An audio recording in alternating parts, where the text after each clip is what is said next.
Welcome to Rafik Qazi podcast. Guys, today we're going to get into the origin story of how we went from 0 to 7 figures in 4 years as a business. I think this is going to be very insightful for all of us, including myself. And I'm hoping to learn a lot from this. This is one of the reasons I'm doing this podcast. And we have our guest, Daniel, on here, our co-host, actually. Our official co-host. Yeah, yo, what is up, guys? So I'm super excited to be here on this podcast, especially because, we got a lot of feedback saying that people enjoyed being able to interrogate Qazi, basically, because he was just dropping a whole bunch of nuggets. And what we're going to get into today is literally how he was able to go from 0 to 7 figures in, what was that, about 3 to 4 years, Qazi? Yeah, about 3 to 4 years, right? We started in 2017, start of 2017, and right now it's, I think, third quarter of 2020. That is an absolutely amazing journey. But I honestly, the reason I wanted to talk about this is because very often you can get so many details and so many nuggets from someone's journey that they don't even realize. And again, we want to just document this for you guys so that maybe you guys can also pick up on those things and potentially apply it to your business or whatever part of the journey you are currently on. Right. Exactly. So yeah, guys, we're super excited. Awesome. So I just want to get right into it, Qazi, and I would like for you to just give us a little bit of background on where you were financially in your life before you made your very first dollar online, and then what took you in that direction. Damn. My first dollar online. So I think I was still in college, or I was just about to drop out. I think my first dollar was made online around just the start of 2017, I believe. And it was actually end of 2016. It was just complete end. It was literally December 30th, 31st. I ran a New Year's sale. I did not think it was going to work. I didn't even know what the hell this thing was going to be about. And I remember I did this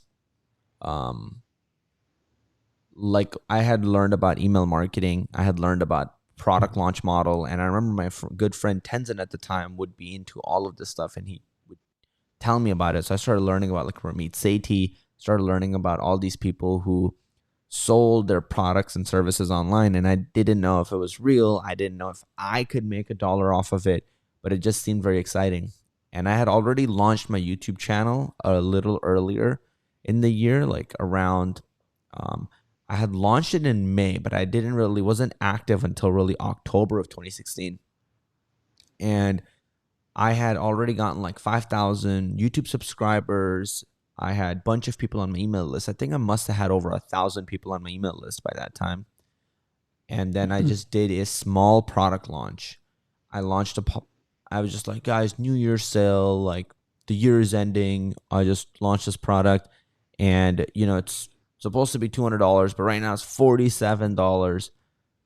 And did this launch, and I remember on December 31st I did it. I woke up January 1st and I saw $47.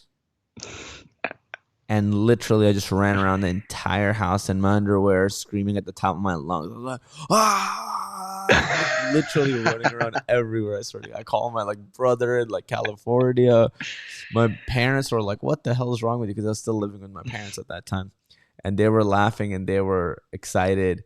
And I was like, I just made $47. And to them, it was just they were excited, they were happy. But to everybody I said, it was $47. That's all it was. For me, it was unlocking this whole universe of online marketing and realizing that it's actually real. Yeah, no, as you're taking me through a moment, I could definitely relate because, I remember when I was talking to you about when I basically made my first sale line with Amazon FBA, which is it was unbelievable, right? You wake up And then you see, well, for me, it was more like $9 from a product we had sold. We just see that and you're like, oh my God, dude, this is absolutely insane. But Right. so in your specific case, was this for Clever Programmer already, or was this with other projects that you might have been working on? This was from Clever Programmer. That's kind of Okay. crazy. Yeah, my first online dollar that I made, I think, was from Clever Programmer. That's kind of crazy. That is awesome. So can we actually talk a little bit more about the build up to that and some of those details? So for example, you talked about you're already doing a little bit of email marketing, you had an email list. So what were some of the things that you were doing back then to build that email list? Yeah, even when I was showing you, I had started putting out YouTube videos on my channel, Hmm. and what I started doing was the thing that really put me on the map were two things. One was I knew there was this really popular site called Codecademy, and my channel is teaching people how to become a developer. That's what Clever Programmer is. And I saw Codecademy and I thought, okay, what if I just did a walkthrough on it? Because I saw it was popular. Like a lot of people were searching it up. I remember when I was trying to learn, I was searching it up. Codecademy is basically like, how Duolingo is like famous for language people? Codecademy is like that for developers. Everybody wants to learn to become a developer goes to Codecademy. I don't know if it's still that popular now, but it definitely used to be. Now it might be free Codecamp.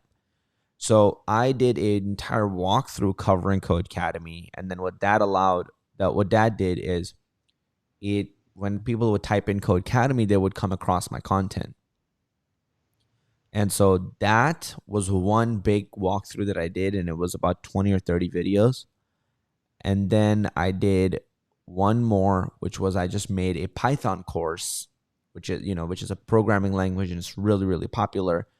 And I just did a 20, 30 video series on the Python one. And then I knew once I dropped that Python free course, I didn't know it was going to blow up this much, but it like really just took off. And that's kind of what like put me on the map. Yeah, and that's so cool because I remember having that conversation with you, and I'm actually curious because that Code Academy course or the tutorial or the walkthrough that you did was basically very niche down, right? Because the Yeah. only people who are going to watch that are people who are going through that same tutorial. Yeah. So what is your take on someone who might barely be starting in their journey towards, posting content and content marketing? Should they try to find something very niche or something above, or just what advice would you have there? Damn. It's a tough answer because, for example, when you were doing the fitness niche, like Mhm. it's hard. Like that niche is so populated, it's difficult. I would, the advice that I would actually give you right now, if you were doing it, or if even with your own businesses, I would say people should go through different ways of distribution as well, like TikTok. Because I've been working with my client Bruce. Shout out to Bruce if you're listening. Shout out to Bruce. He had been working for 3 years on YouTube, right? And he got up to just a little bit over 8,000 subscribers. Almost never missed a single week of producing video content. Maybe some weeks, but most of the weeks he's always produced content. Didn't give him the leverage he was looking for. Jumps on TikTok, and in about 10 or 12 days, he has over 12,000 followers. Videos with Wow. over like 600,000 views, or maybe almost 600,000. I knew the last time I checked was 540 something thousand. And you have his 5 givens of life as a cover on your phone. Yeah. My brother knows who Bruce is because my brother now watches his content. That's the power of like brand, and that's the power of becoming intelligent through this. Like, what if I had given them the advice to podcast? You know what would happen? There would be another about 20 years before you or I would find out about him. Mm-hmm. So, and he's my client. so, so it's just different. I would become smarter with even how I distribute content. If we're new, that's really hard. I don't go just keep posting content forever. Like so many people do that, and then they'll get like 7 views on their like 90th video. That doesn't feel good either, right? And I Mhm. wouldn't do that myself, so I'm not gonna tell people to do that. What I would say is, if you're just starting out, focus on distribution. 90% of your time should be on distribution. And even the one thing I was listening of Gary Vee's recently is like, spend 1 hour on content creation and 9 hours on like distribution of that content a day. So that really clarifies it. And what that means specifically is, let's say how even you and I make this podcast right now. Well, once we're done with this podcast, what we should do is spend the next 8 hours on the following things. One, posting in Facebook groups about it that are already marketing based Facebook groups. So that's one of place where our audience exists, and making great valuable posts and then linking here. So that's just to be clear on that. Two, what we should do is make TikToks out of it and post it, because that has way more leverage than Instagram does. Instagram will get 20 views. On TikTok, any one of our clips from just this one podcast has the potential to get like 200,000 views in 1 day or 2 days. Mhm. IG Reels, we should use IG Reels and make 15-second snippets and use that, because that's another one that has massive leverage, right? And Mhm. to put it in perspective, the highest viewed video I ever put out on Instagram had 10,000 views. You know how you can put an Instagram video, regular video, right? Yeah, like a regular post. Yeah, 10 or 15,000 views. My second to last reel I dropped has 268,000 views. You know Wow. that I love you, and the Marry Me Julia one, Oh yeah, yeah, yeah, yeah. right? So imagine, so that would be the way to distribute. And then not to mention reaching out to influencers and having them post stories for your channel. Or maybe I'm even thinking right now to pay influencers to post reels on their channel. Because if it blew up on Mm. my channel and got 268,000 views, I can give it to an influencer. They can post it, and it might got 300,000 views on their channel. And now we're talking about 500,000 views in a matter of like 3 days. Yeah, that's crazy because that's something I haven't even seen in Reels yet, where it's like people are promoting through Reels, right? Everyone right now is just trying to leverage that Yep. to try to get a bigger following, but there's no one like how you're saying that's already going out there. That's gonna happen inevitably, Yep. right? Like at first, when TikTok was the platform everyone was going to, everyone was just building their following that way. But now you're starting to see a lot of advertisements, you're starting to see a lot of sponsorships, and that's probably gonna start to carry over to Reels. But it might be worth being able to just hop on that as soon as possible to start to leverage other people's audiences and build your own. Yep.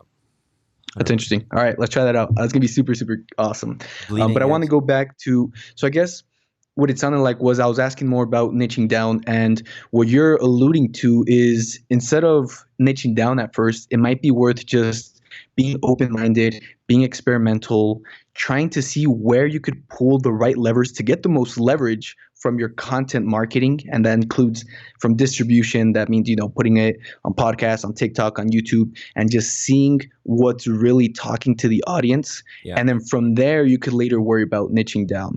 Does that kind of summarize what you're saying? Yeah. And honestly, I think like it puts a lot of pressure on people when you go, okay, you don't have a business and you're starting. Mhm. Now niche down, find your perfect avatar, blah, blah, blah, blah. And it just sounds fancy, but for no fucking reason. Like, Mhm. I've built my business. It's not the most successful business. We're growing, but I don't have avatar to this day, bro. I have Uber drivers that are like joining our program and like, yeah, I want to learn JavaScript. And we have like software engineers with 20, 30 years of experience joining our program and learning. So I think honestly, the easiest thing I can say for somebody who wants to start their own thing is, if that helps you, okay, sure, go ahead, niche down and stuff. But most of the times it becomes a problem. Like even for Amberly, my girlfriend who has a brand called Sugar Shaw, and she makes fitness videos on there and teaches people how to do HIIT workouts and boxing workouts and all of that. like if I tell her to niche down, she just freezes. She's like, I don't, I'm like, Mm. make what resonates with your audience. She's like, I have no fucking idea, because you don't even have anything out there. You know what I mean? That so you have no idea truly. I think what's the best way to do it is like, does it itch? Does it like scratch your own itch? If you can just make Mm. it scratch your own itch, like for example, if you have to make content, Daniel, and you are thinking right now sleep is really important, and you're like, yo, here, and you like take notes on a book like Why We Sleep, and you go deep down the rabbit hole, scientific research, whatever is you're doing, you're like, shit, it would be so great for me to just put it in a video so I could watch it later just in case I forget about all this, and it'll be a reminder for me and it'll make me sleep again. You know what I'm saying? Mm. And you Yeah, know yeah. all your trigger points, you know all your buttons you need to press, and like what you need to hear in order to be able to go to sleep more, right? And so you Mm. record that video, you just put that out there, almost kind of like for yourself. And what will happen in a really weird way is there'll be a bunch of other Daniels that will resonate with in the world, and they'll start like actually following your content. Yeah, and I think that's such a good point because when you make that content for yourself, you have fun with it, and at that point, it's like when you start making it for yourself, you're not really gonna care if you're getting the likes or the dislikes or whatever. And there's probably people that are gonna benefit from that content that you're making. Yeah. Yeah. Is that something that you did, early on? I mean, it sounds like it, right? Because, for example, Code Academy is a perfect example where it was something you were going through and you were looking for, but nobody had that walkthrough. Yeah. Yeah. Was a weird case because one, yeah, I was going through something that I wanted to go through it to kind of scratch my own itch, but like for me, I had gotten past the, like most people don't get started. So I had kind of gotten past the starting point. So I was just focusing on like what's getting the most views. Like I'm just gonna make the thing that gets the most views because I don't want to be stuck getting no views for a really long time. And what I did is I looked up channels that were small. So this is where it gets tactical. I looked up Mhm. channels that didn't have big subscribers, small, like 5,000 subscribers, 7,000, 9,000. What were they making recently that was putting them on the map? Because if you try to follow a channel that has 3 million subscribers, like Peter McKinnon, right? If he drops a video that like it says, oh my God, I can't believe it. And you try dropping a video, oh my God, I can't believe it. You're going to get no views, right? So but if, so modeling Peter McKinnon or somebody who's like really big is not going to be that helpful. But modeling somebody who's maybe a little bit ahead of you, they have 3,000 subscribers or 5,000 subscribers, sometimes is really powerful because they're leading the way and they're right in front of you and they've figured out something that works currently. Dude, and that's so huge because what that made me realize was like something you told me, right? It's like, dude, if someone wanted to model my channel, you see, and they're barely starting, it would be probably not a good idea to just model what I'm like already doing because I've built a following. So it's something that, you can leverage. But Mm-hmm. what they might want to do is go back to where you started and see what you had to build that up. But then there's that other nuance there that that's something that worked 3 or 4 years ago. It Yeah. might not be something that works now, which is why it's so huge that if you get that tactical and you look for that person that's just 1 or 2 levels ahead of you, right? If you have 100 subscribers, look for the person with 3K subscribers, just a couple levels ahead of you, see what they're doing, see what's working, and then implement that. That takes care of those two cases of you're able to model someone who's in that similar area that you're in to be able to grow. And you're able to model something that is currently working. So that's such an amazing nuance there that you were able to hit on. Yeah. Exactly. That is awesome, dude. So I want to take it back. We were talking about how you were able to start to build some traction and build that email list. By the way, how big was this email list that you were able to launch to on your very first launch in December 31st? I think like a 1,200 or something along those lines.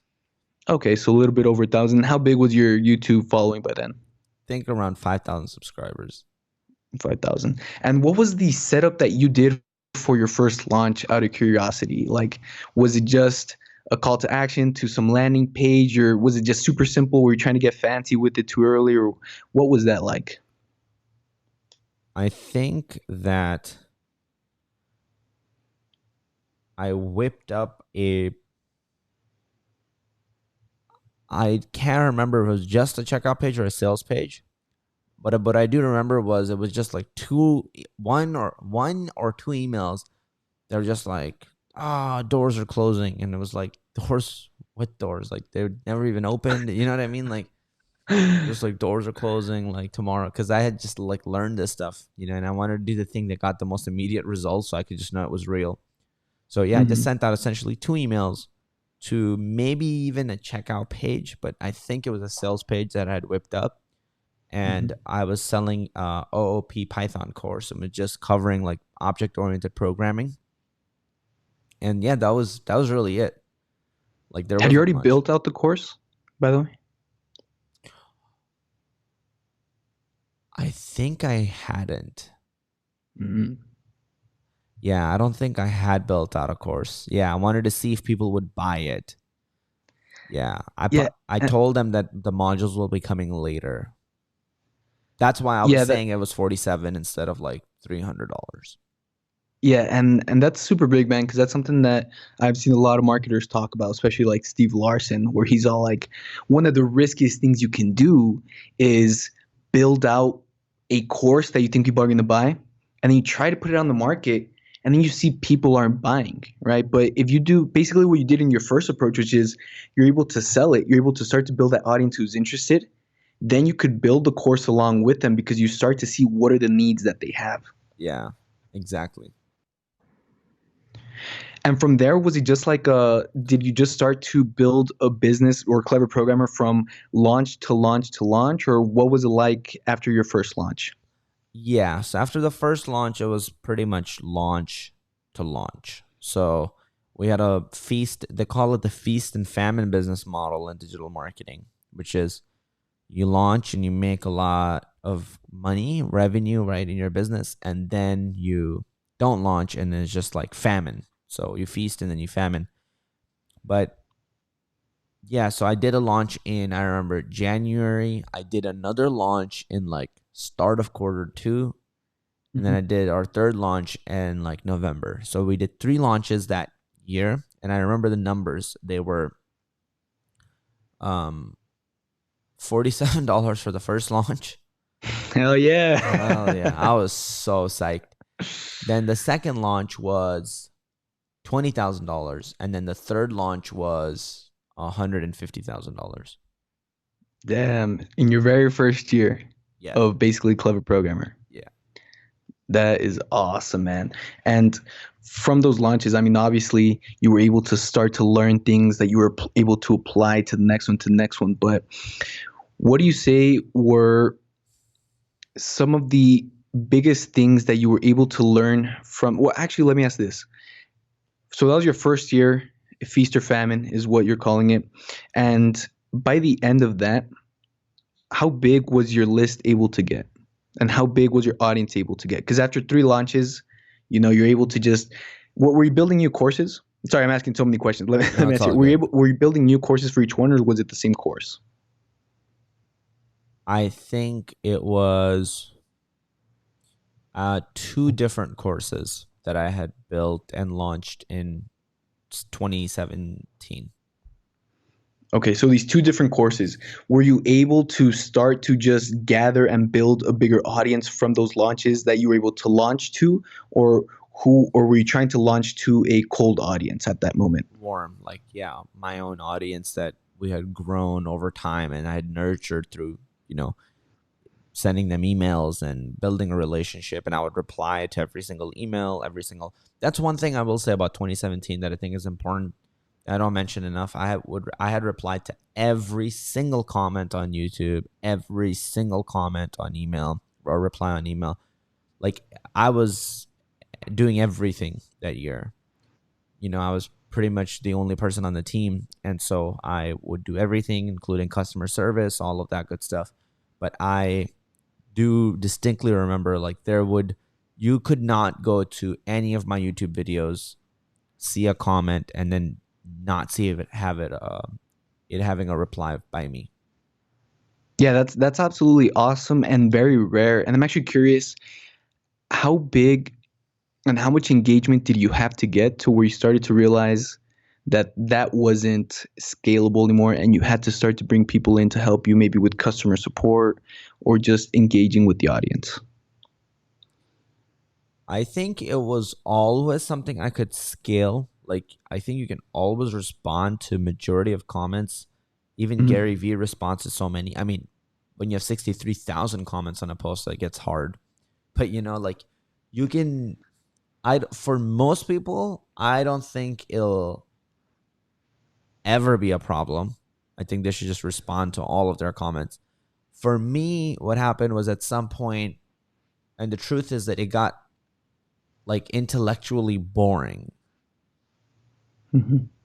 It wasn't like a mentally stimulating task to respond to a comment, and something I had responded to before many, many times. And I would rather invest that time into brainstorming about a new product, a new service, or a new YouTube video, like content, because I knew like I could either reply to your message, or I could like make a video that helps maybe 10,000, 20,000, 100,000 people. So I started shifting more towards that.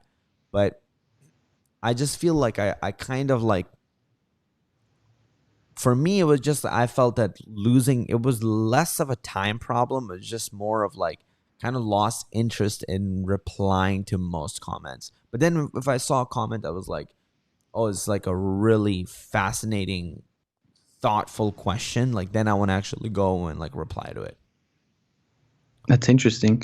So, was there anything, or actually, do you, because what I've noticed is when you do start to engage a lot, you do have a strategy behind it, and I think that's perfectly fine, right? Because your time is important and you have to make sure you're allocating it to the right spaces.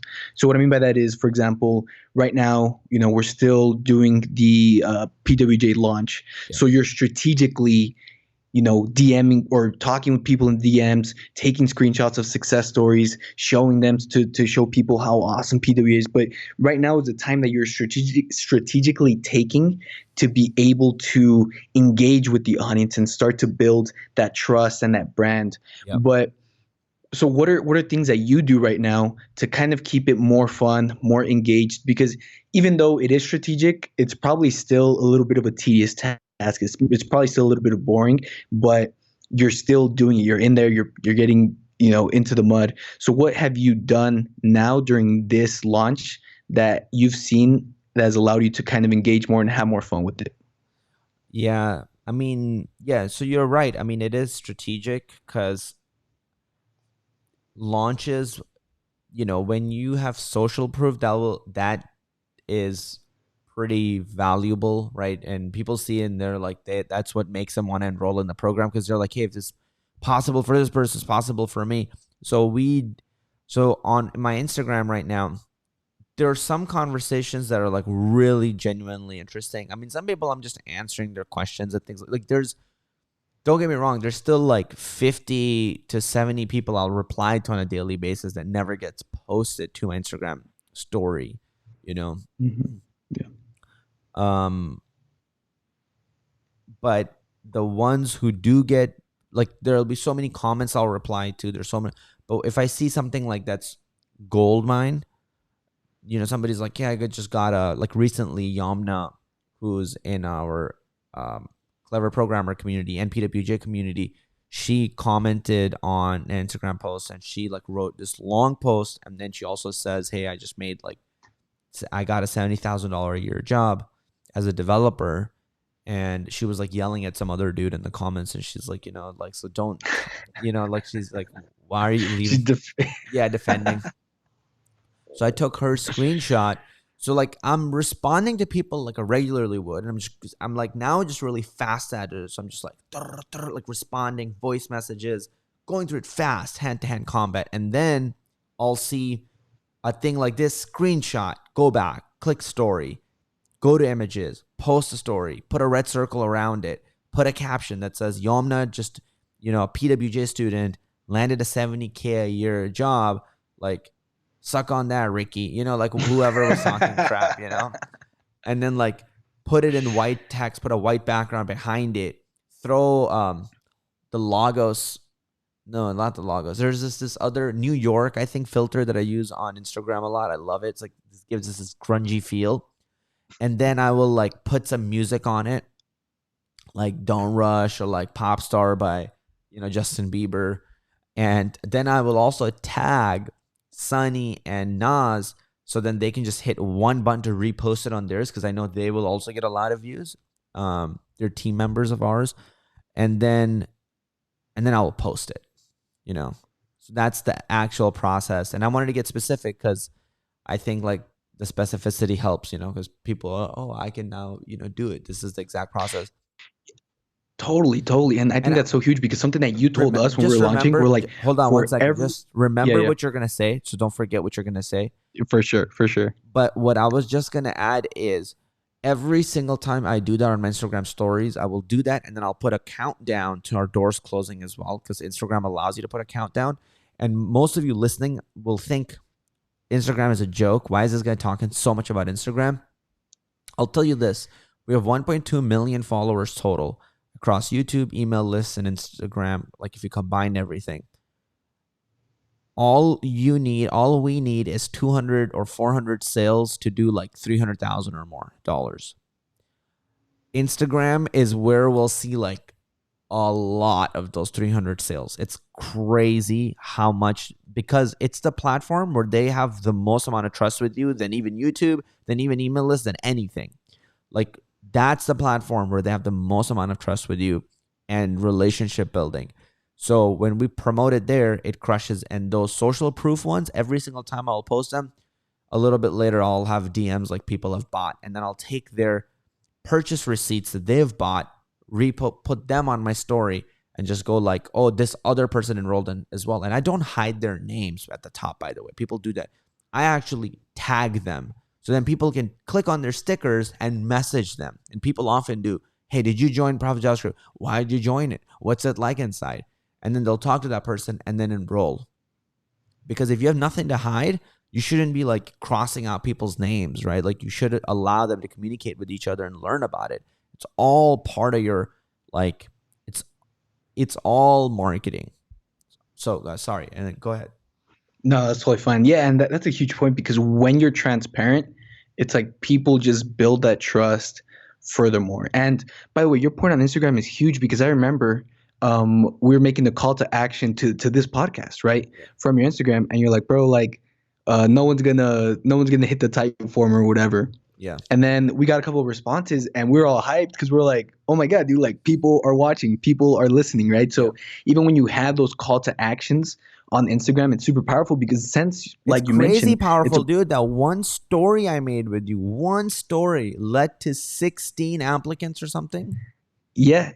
And we're just like, dude, that has a lot of power, because we literally thought it was gonna be like, it's probably just gonna be like zero. Like no one's gonna respond. Yeah. We'll see what happens. Right. That's my attitude always. I'm like, bro, probably gonna get like negative responses, bro. Negative. But the point I was gonna say, which is so huge in terms of the tactics and the strategy, was the tagging. Because I remember when we were starting the challenge, you're like, yo guys, every single story post you make, you tag Sunny, you tag Nas, you tag me, you tag Frankie, you tag Aaron, so that everyone's leveraging everyone else's audiences. There's a cool story. It's super easy to just post it in there. We don't have to worry about having like the cameraman. Like everyone is the cameraman basically with the stories and the posts and making these cool things. Yeah. So I think that's so huge, because it facilitates the whole group being able to, leverage their own audiences there. Yeah, it really, really does, because you have, if you recorded the story, or like you don't have to use my phone and my Instagram to record the story, right? You could just record your own story, just tag me. And then all I do is I just keep reposting all your guys' stories, and now my story looks great. It's all on my channel. And for most people, this strategy won't work because most people don't have multiple people. Most people don't know how to actually use Instagram stories. Most people's friends around them definitely don't know how to use Instagram stories. And another reason why it worked for us is like Sunny and Nas are a big part of Clever Programmer, and they have bigger followings and people that know them. And I think at this point, even Frankie and Aaron have somewhat of a following on Instagram. Not too much because they don't engage with people.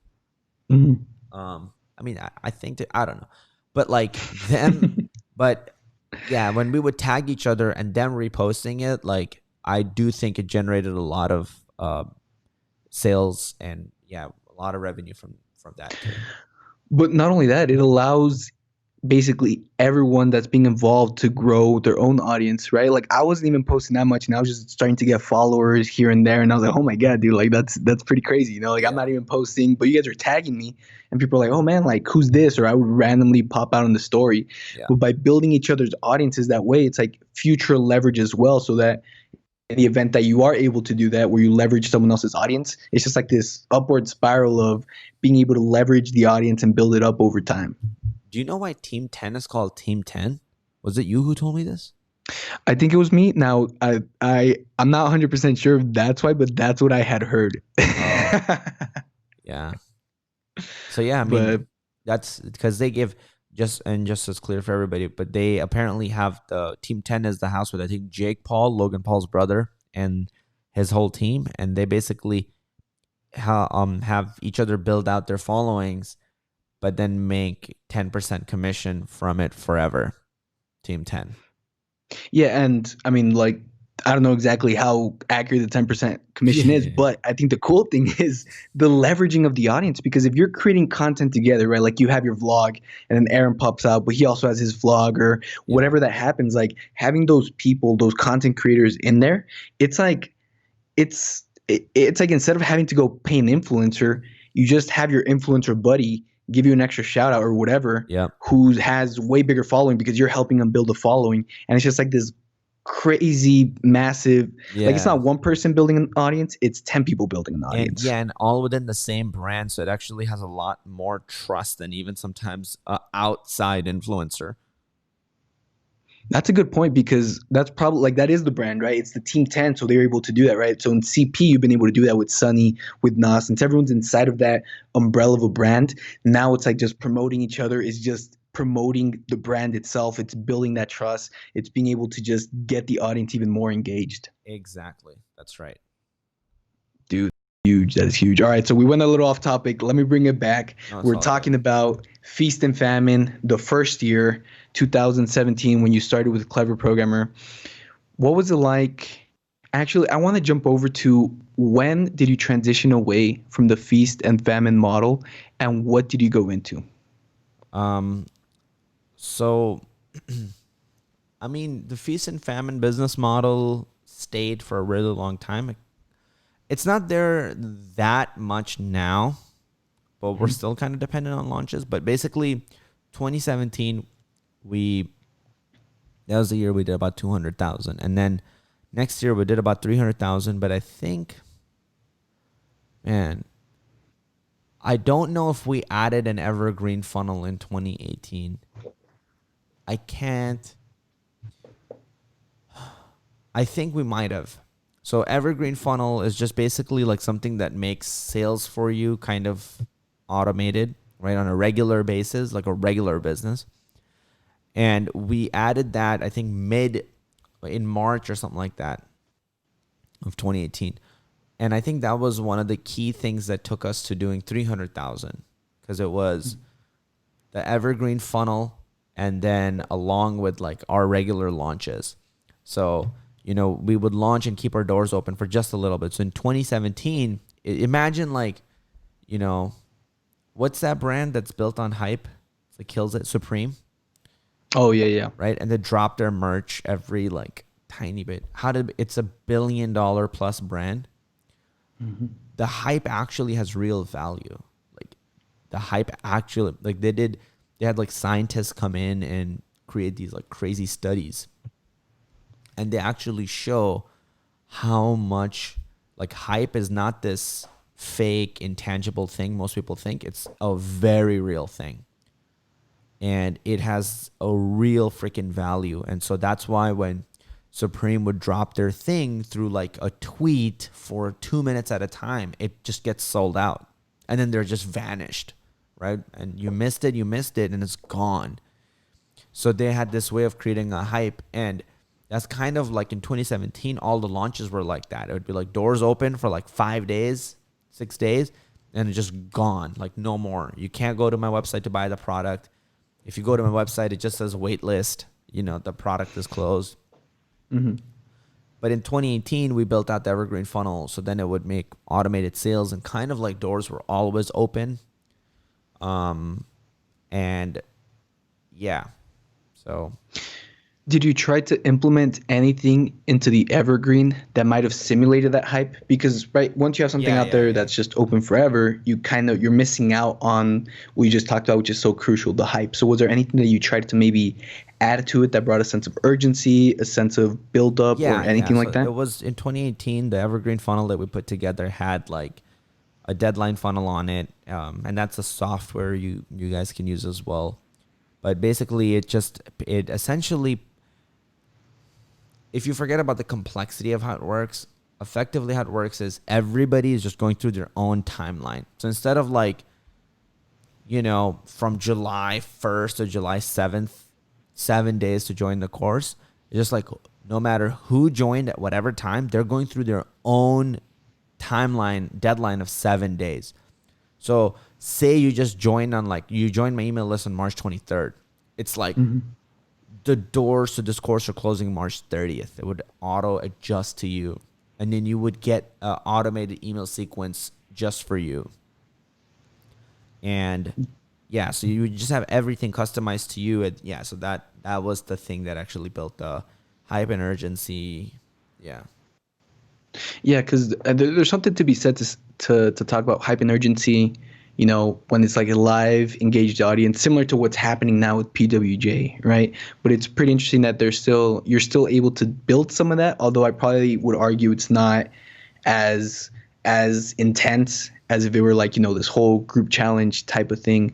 But I think that's super important that you're able to put that into, you know, the Evergreen Funnel or wherever else you need to sell any product, because those two things I think go back to those two fundamental things we talked about, which is a little bit lower. What's up? Just put your gain a little bit lower. Gotcha. Speak. Is that better? Is that better? Yeah, that's better. All right, my bad. No, it's okay. I'm getting too excited. No. You're fine. It's just I had given you the wrong like specs. Gotcha. Okay. But yeah, I just wanted to point out that I think it's super important that you're able to bring in that urgency, the hype into something that's evergreen, because very often people think like that might get lost, but it's something that they want to keep. So I just think that's super crucial. Yeah. And I'm curious, 2018, you know, was when you started to transition to the Evergreen and implement that.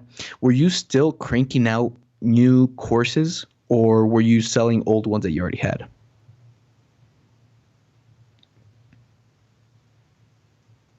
...2018. Yeah, I must have cranked out a bunch of courses. I know in 2019 I kind of lost my mind with new courses.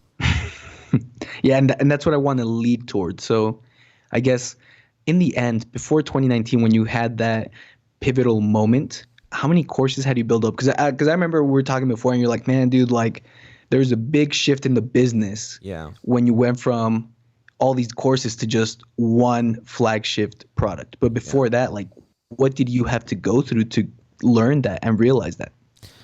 Yeah, so 2019, I think, was the year we made the most amount of courses. And I think 2018, honestly, 2018 was a weird year. It was the year where the fame hit me. I had already moved to California. I left Chicago because I used to work out of the like 400 square feet, tiny place, you know, sleeping under a desk oftentimes. Not always, but oftentimes. And I had come to United States with my good friend Mustafa, or not United States, what the hell am I saying? California, LA. And we moved to Hollywood at like end of 2017. And so 2018 was We had the product out, Profitable Programmer. So 2018, I actually think we didn't build another product at all. 2018 was in a weird way a lazy year, but it was just focused on, I was like learning. I came to fame too fast and it got to my head. So it was a year where I felt like I was like a rapper, like I had all the freedom to do whatever I want. I could buy anything I want from Amazon. Like it was just like my dream come true. I was like living in Hollywood in this like cool apartment. I was dating a bunch of girls. I I would like party. I was not partying so much. Like I was still putting in a lot of work, but I would say that my work went from, let's say, 100 hours a week to like maybe 20 hours a week.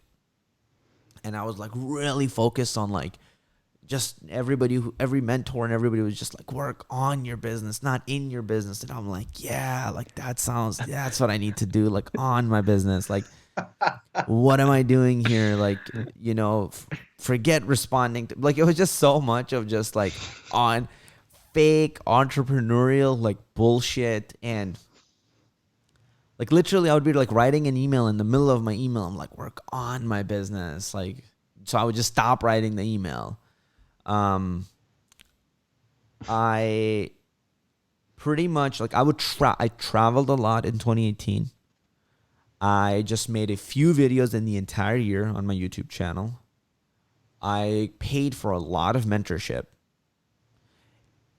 If I had to kind of like psychologically break it down, it was like I wanted to work as little as possible, pay a fuck ton of money to mentors to find some kind of like magic pill that doubled my business. I was like, yeah, just really looking for that the whole year. And what was that moment that switched for you? Because that's obviously not where you're at right now, right? Like now you're putting in so much time into Clever Programmer because you're seeing the impact. You're loving that. So take us back to that moment where you're like, maybe it's not about the 4-hour work week and it's about the impact and the legacy you can build. Yeah. So so 2018, I had my friend Mustafa and another person, and we were actually living in a tiny place, in Hollywood. It was a fancy apartment, but we were all living there, and we lived three in a 700 square foot place, seven or 800 square foot place, and one bedroom, and we'd all live there, work from there every single day. But and 2018, like everything kind of fell apart. Like we all stopped working together, and then I kind of got back onto my own. And by the end of the year, I was neglecting my remote team a lot, so I wouldn't get called with my, who's essentially our chief operating officer now, like Rachel, or our executive assistant or whatever. Like nobody really has a title for her because she does so much. But she started as a virtual assistant at the time. And Rachel is just like this most amazing human being on the planet. And I was like neglecting her and would never get on a call with her because I would just keep thinking work on the business, like on the business. Like the least amount of human communication you can have or anything to do with your business is the way to go. Like that's what I heard from every mentor. That's what you're supposed to do. And so I was like not getting on any calls with her. We had another person on our team, Dennis at the time. I was like neglecting him, not getting on any calls with him. Like I was just treating everybody really poorly. Like it was just crazy how much neglect. Like I would never show up to any meetings. There was nothing. No calls, never reply to messages. They'd be like, hey, like a 2-paragraph message. They're talking to me about my business, and I had the fucking audacity to not respond for months. And they would keep following up. It was almost like they were my maids, Mm-hmm. But it's so it's just disgusting to even think about it and like mention it. And I was just like, I was essentially by the end of the year, I started to lose everybody on the team. Like everybody was like, Dennis was like, all right, bro, peace out. Like I'm out. Like he left the team. We had a bunch of other people like leave the team. And by the end and like start of 2019, I remember I went to Grant Cardone's 10x conference, 10x in 2019 with It's a little inside joke. mhm. Shout out to Nas. So I went to the conference with my friend Tenzin, and at the 10x conference, I remember I was there and I was like, Tenzin, I think the last person on my team, I think I'm about to lose them as well. And it got so bad, dude. The neglect got so bad that every single credit card was like maxed out at that time. So my like actual website where I was hosting the business Clever Programmer, like that went completely down, and I wouldn't like fix it. Wow. So it just said like when you type in Clever Programmer, it was just like the site is down right now. The clients, when they would like they were probably going to access the homework, they probably couldn't get to it, right? Like it was just, if you can just imagine your garbage in your house just building up, but then you don't actually ever throw the garbage out. You just take it and you just put it in one room, and you just keep doing that for like a whole year, right? Imagine how the smell that your house would be reeking of like after a year. And it was like that. I remember our website went down. Our customers were like complaining about problems.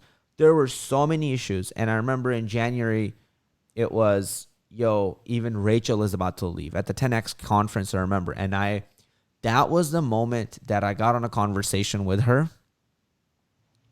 And I was like, I kind of had like tears coming down my eyes. And I was just like, I fucking see the error in my ways. I'm like, holy shit. I'm like, just give me one chance. And I'm like, I'll try to turn it around. But if you could just please like put your heart in it and just give me the benefit of the doubt and just give me one last chance. And she pretty much had enough of it. And she just told me, she's like, if you don't get your act straight, like this is it, I'm out. And then you can just handle the business on your own. And I remember if she had left, like everything would have just fallen apart at that time. Like everything would have just fallen apart. I remember and then I was like, shit, Tenzin, I need to 10x my game. So that conference, I remember I was like, something just cracked in my skull. Like it was at that conference that in 2 or 3 days, I ended up creating a whole product called E1k with Python. We made it super quickly. I started a 30-day video challenge where I didn't miss a single day of like making content and video. And we just shot so much content. It was crazy.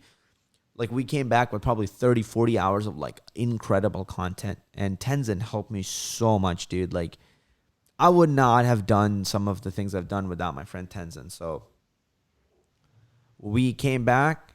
I had a product ready to go. I had like written an email launch sequence. I wrote the entire sequence for E1k. I made a bunch of videos that went beforehand.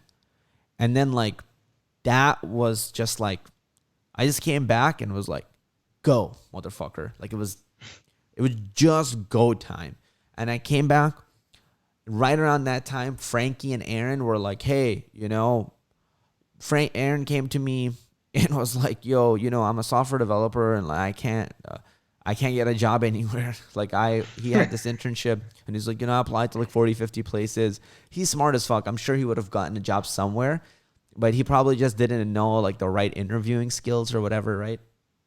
But I remember he came to me and he's like, I've been following you, and he knew about RSD and personal development. And that's kind of how we met. And he's like, I would love for an opportunity to work here. I was like, yeah, bro, like, let's go. The launch starts tomorrow. And I remember right around the same time, Frankie had come to me too. And he was like, Frankie was like, my skills are, I sell cars, used cars. And I'm like, okay, are you good at them? And he's like, yeah, I'm okay at them. I'm like, how much do you do like per week? Like, how much do you sell per week? And I don't know how much he sells, but it wasn't that much, And I was like, all right, you're fucking hired. And I was like, guys, the launch starts tomorrow.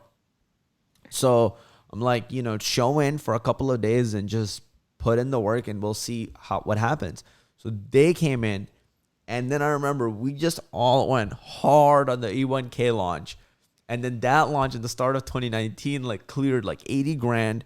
And we were like going crazy. We were like, whoa. And we were the customer support. We were fucking everything. We were having meetings with Rachel again, like every single day. We brought the website back up, Like we apologized to everybody on the team. And we're like, and that was the year where I made the commitment. I'm like, I'm not getting any mentorship. I'm almost doing no traveling. I'm just going to shut the fuck up and work for the entire year. I'm like, this is the year where I want to look back and go, I don't know if I did many smart things, but I worked.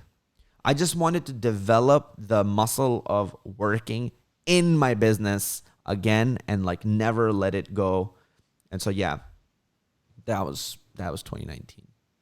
Dude, that is a crazy story, man. I mean, sometimes we just need that smack in the face that kind of humbles you again and makes you realize that what you're doing is not the right thing, so you gotta change it. But that's crazy. That was Guys, this is your host, Rafik Qazi, and I'm here with...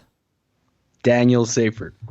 All right, so let's just pick it up exactly where we left it off from. So I know you guys are still listening to the same podcast, but we're just going to do a quick recap and then just continue from where we left off. So what was happening, Daniel? Exactly. So we're taking everyone through the journey of where you basically got started online. And if I remember correctly, we started where you talked about the first product that you launched, I think was a $47 offer. You woke up January 1st and you had one sale, and that kicked off your journey for your first year, where I think you ended up having about 3 different kickoffs of different, maybe 2 different courses you said you had, but Yeah. you're able to accumulate around 150,000 your first year. Yeah. Was that? Then the second year, you kept on going through the same business model, but you personally were kind of taking the backseat on your business. You weren't really trying to, or you said you were trying to work a lot on your business instead of in your business. So you felt like maybe it fell off track, and your business was still able to grow, but you felt like maybe you as a person weren't growing. Yeah. And then finally, we got to the Grant Cardone conference. That was a very pivotal moment. You were very open and transparent and vulnerable with us to like how that was a moment where you felt, even you mentioned like you felt a little bit disgusted with how you were acting. And from then on, you decided to change things. You hit up Rachel again. You started getting in contact with her. That's when Frankie and Aaron hopped on. And that's when sounds like CP started to take a completely new direction for you. Yeah, 100%. So I guess one of the questions I wanted to ask next was, what were some of the actual things that you started to do different with this new perspective that you had of like, all right, now it's about digging in deep and working with the team? Yep. So from new perspective, just give me 1 second, okay? Sure. So things I was trying so I could have like constant communication with my team, because I felt like that was a huge part of everything. Because in 2017, 2018, I mean, the things that we didn't touch too much on is like basically the culture and how big that part was. And I didn't want my team members leaving. So one of the things that I was like, got very kind of crazy about that we're going to do it was getting on calls with team members. And, even something better than team meetings, which was like just getting on one-on-one calls. So in 2019, that was one thing that was really important, just getting on one-on-one calls with people very frequently. And then the other thing was, of course, hiring people that were that were in person and that were just fully committed to Clever Programmer, and they were coming in pretty much every day. Gotcha. How did you go about setting the one-on-ones? Were they just like daily, weekly, and how big was the team then that you were able to scale the one-on-ones to? So the one-on-ones, I try to do as much as I could.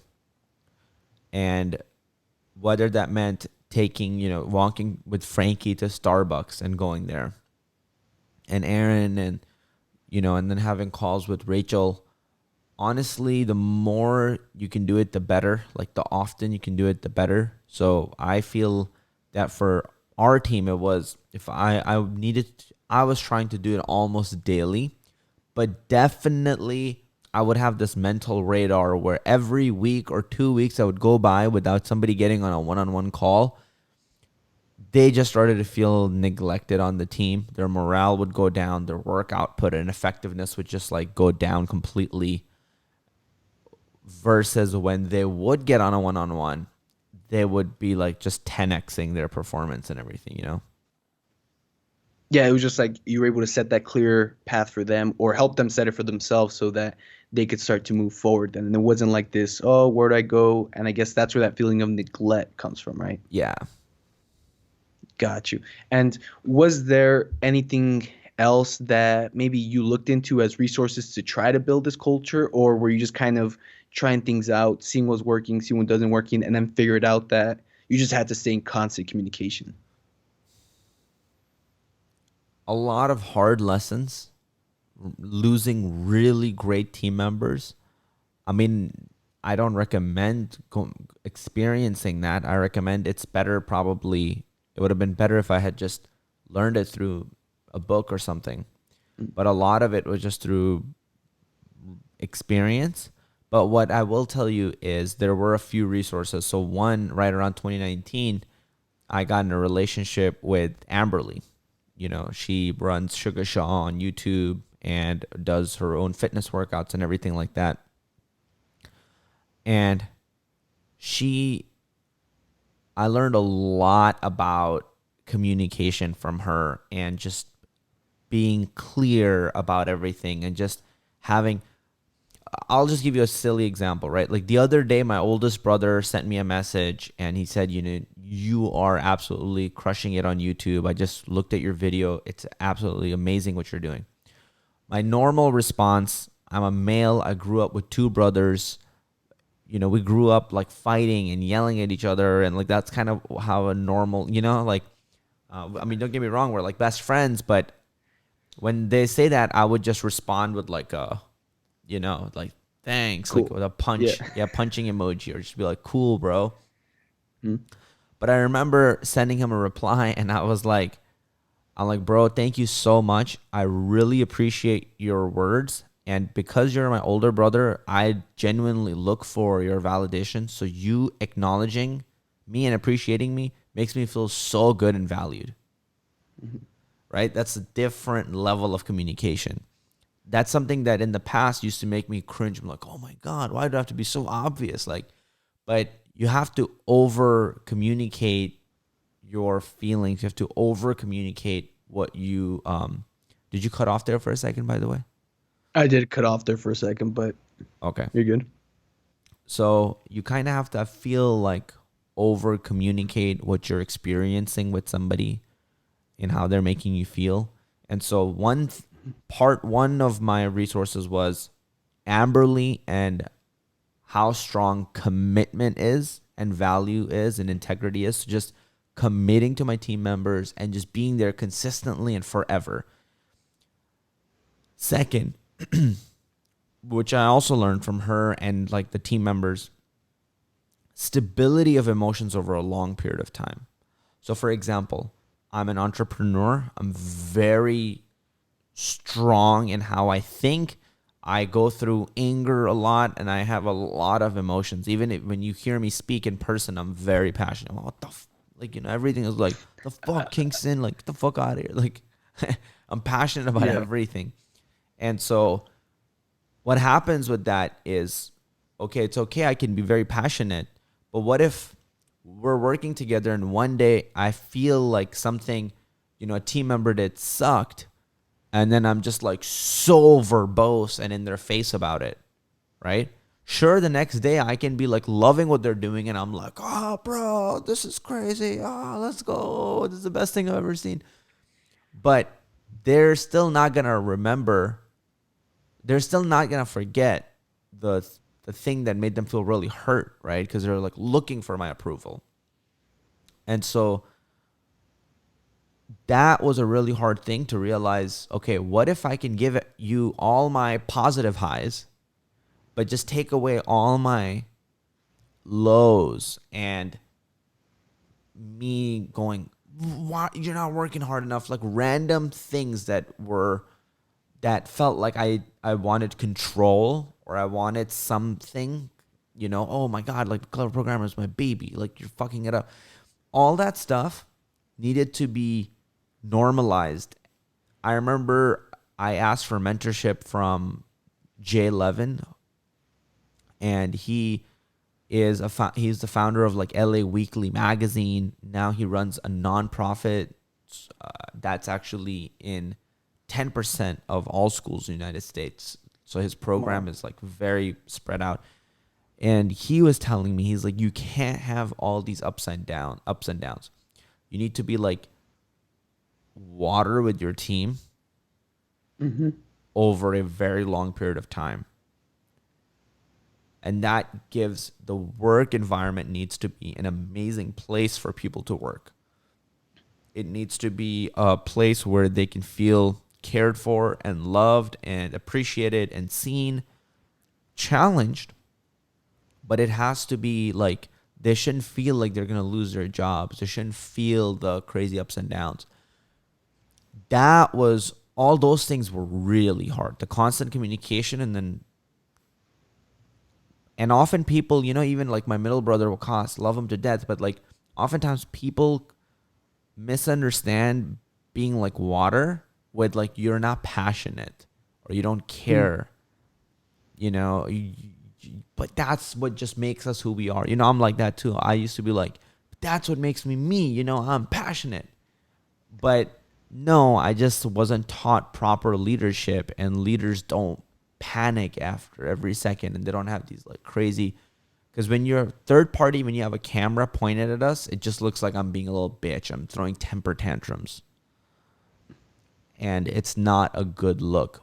You feel like, oh my God, I told them, but what are they gonna say? They're working with you and they're scared that they're gonna lose their job. So there's nothing powerful about it. It's embarrassing, it's disgusting, and you just have to own it, and you have to like work on it and just be like you would be a phenomenal leader.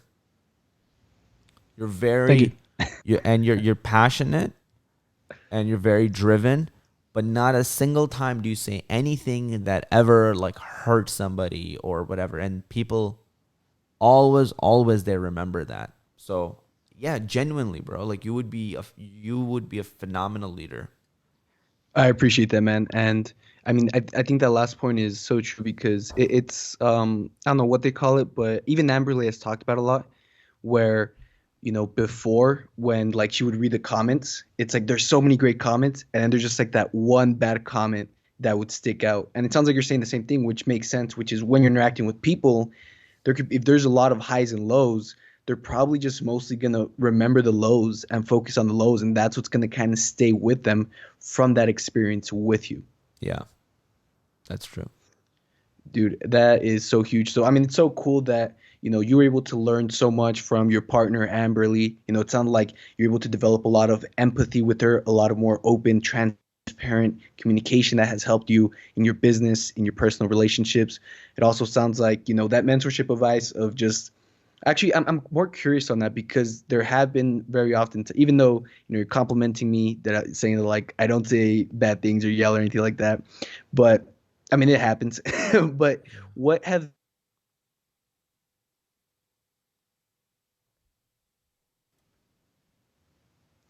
and you're still able to, I mean, like I'm not nice all the time, right? Right. But what I wanted to ask was, how did you anchor yourself or how did you ground yourself back to being like water, right? Was there just like a reminder you had to give yourself? Was it like this instantaneous thing you were able to change?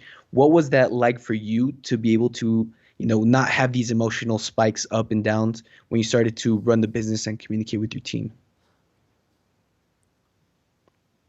I think being fast with the decisions and slow with people. I remember 2019, there was this in the middle of the year, and I like Aaron and I we were just having so many communication problems, And I just felt like he kept misunderstanding what I was saying. He always felt misunderstood. And it was a time where we were going to be like, okay, I think we're just going to have to go separate ways and really not work together. And I remember I got really, so I got really worked up on it. And I'm sorry, your question was what? So my question was there anything that you did specifically to Yeah. ground you back to not have those spikes? Right. I think honestly, what I started doing is one, anytime I got emotional, like felt very strong emotionally, angry, or like, what the fuck is this person doing? Like, they need to get their shit, to step away from it, like literally step away from it before I say those, because I've done it so many times and I've seen people lose respect for me. I've seen and experienced they lose morale. I've seen and experienced like them quitting the team. So, because I've had a lot of experience with it, and when I would be about to say something, I would see myself, catch myself, and then stop and kind of not say it. But that's a band-aid solution. I think the real solution is really developing a better understanding for why the other person is the way they are. So I remember I was like in the Grove Mall in LA, and I was with Amberly, and I was like, I don't think I can work with this guy. Like, I just don't see myself being able to work with Aaron. Like, there's too much like emotional baggage. I feel like I have to deal with it. I can't. I'm I already have my emotional baggage. I already have to do so many of my own things. Like, I want to work with somebody. I just want to be able to tell them what to do. They just do it. Like, why do I have to have a 2 hour long conversation every time to just fix his mindset and then go and like we go and work together? But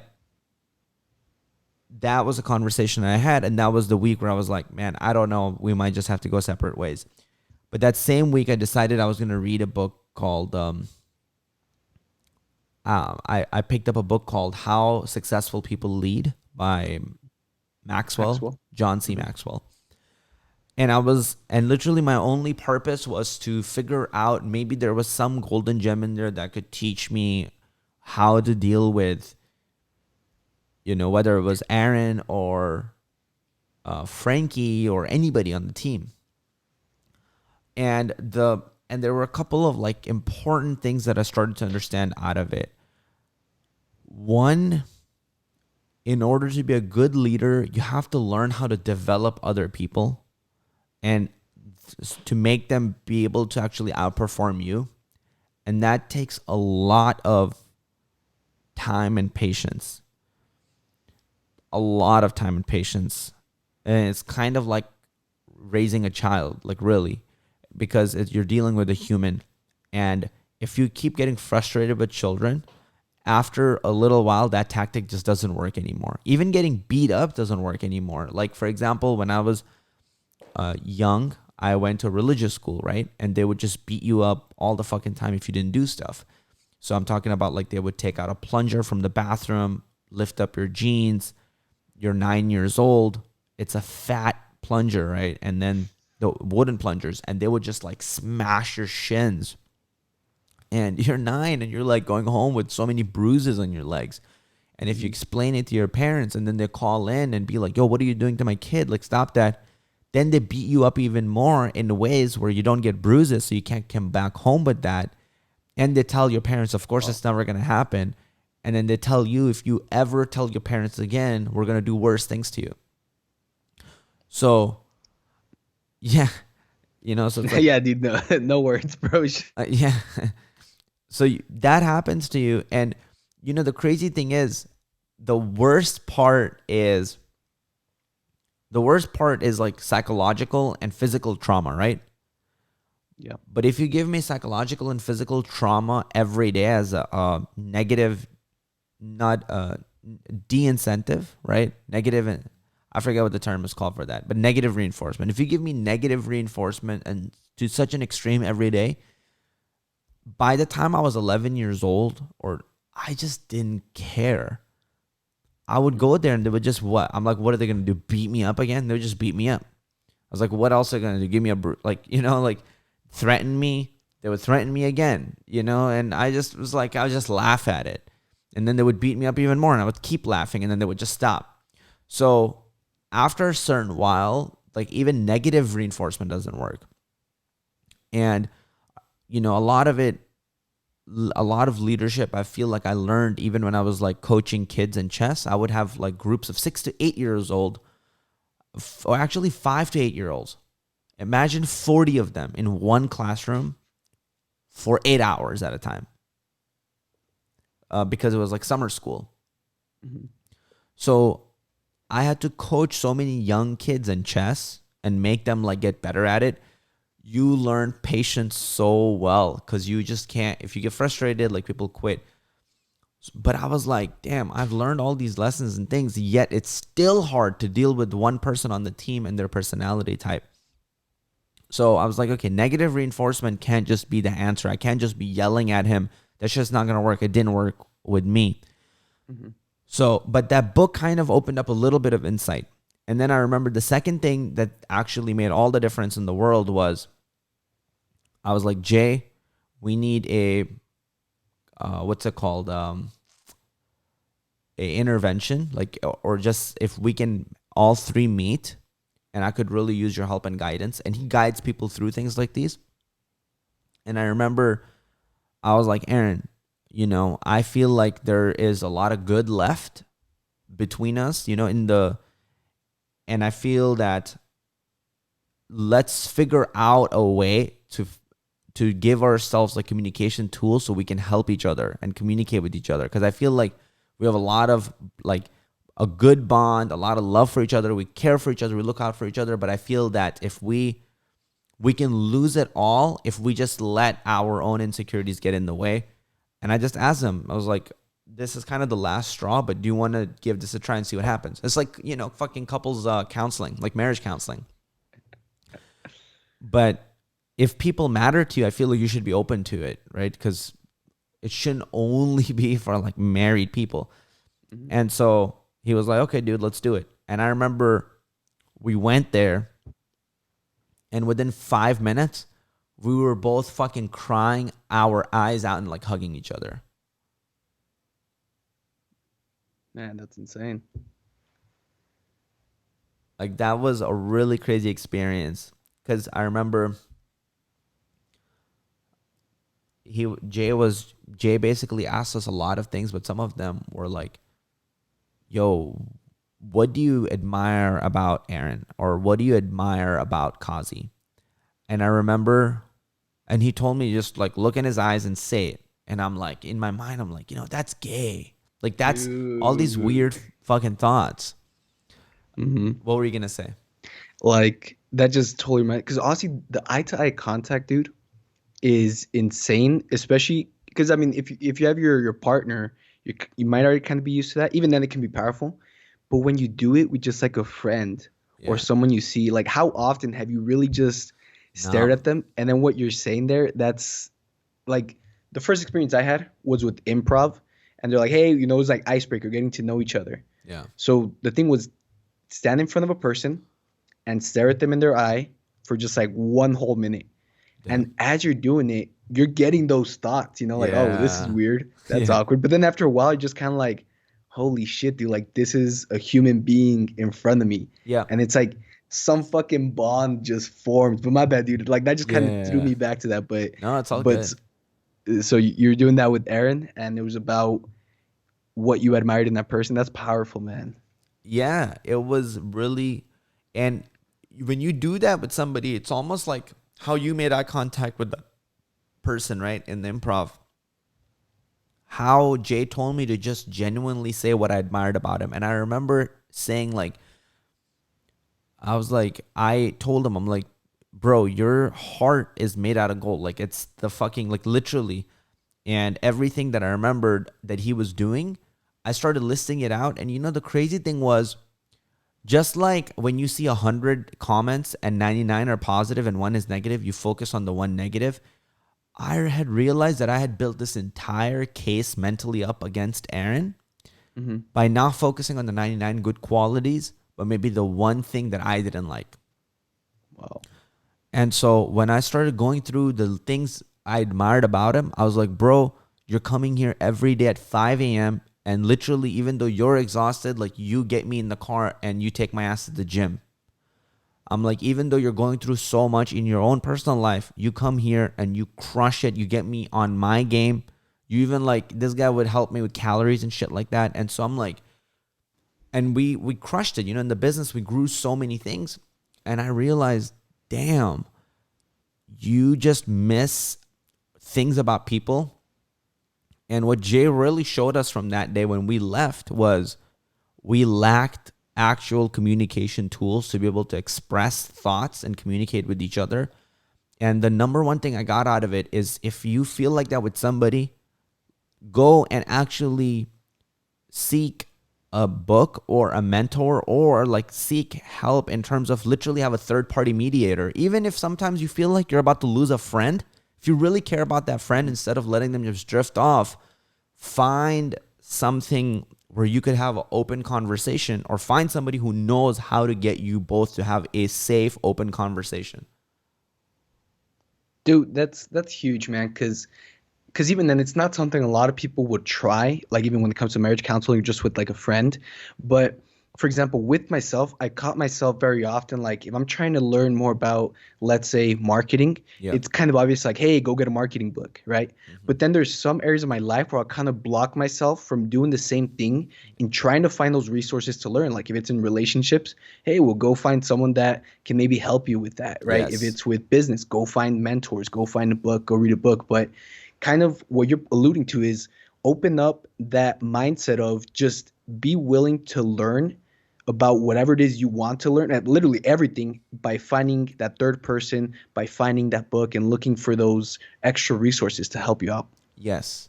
But you know, it requires a lot of humility because True. most people always think they know the answer. And second, they see it as like, there's nothing wrong with me. I don't need to read a book. I don't need to sit in a, meeting with some therapist to figure it out. Like everybody has a very strong way of looking at things, right? And they're very like kind of set in their ways. But what you said is gold, which is be very open to looking for help, and vulnerability and all that stuff is king. I, and for those of you who are like crazy results oriented, he also made, then he also went on to make an ad and do things in the business that have generated us over millions of dollars. So I'm not just some woo woo dude who's like, yeah, just all about feeling good and like loving everybody and just like, if they suck, like just you gotta like look at the good side and maybe they don't put on their shoes. No, like this is somebody who's really valuable on the team, like actually as a business asset, but there's a human side to them. And if you don't learn how different personality types communicate, look, if you break down, okay, so let's say you want to make a lot of money, right, Daniel? Hmm. What is money, bro? I would say it's just a tool, more like a resource, but I don't know. I'm curious where you want to take that. Right. So it's a tool. Hmm. And in my opinion, all money is a lagging indicator of skill and value. Hmm. Could you expand on that? You work at Blue Origin, right? Yep. They give you money. Hmm. In order to be able to work at Blue Origin, one, you have to develop a skill, and two, you have to deliver them value. Yep. And now they pay you money. Hmm. Money is just a lagging indicator of skill and value. If you can develop the skill and provide value to somebody, in exchange, they will give you money. Gotcha. So basically, it was a skill that took me, let's just say my 4 years of my bachelor's degree to get. Then after that, it was like, all right, cool. Now I was able to develop a skill well enough to where and value to where someone was willing to pay the six figures for that, right? Yep. Okay, that makes sense now. Yep. I forget what we were talking about right before it. We're talking about the situation with Aaron, and then we were talking about being open-minded to trying to learn from different resources. So And okay, so then okay, got it. Perfect, dude. Thank you. That was awesome. So if money is dependent on skill and value, then if you want to make more money, all you have to work on is figure out how to develop a bigger skill set and deliver more value. And I realized if everything is made up of that, right?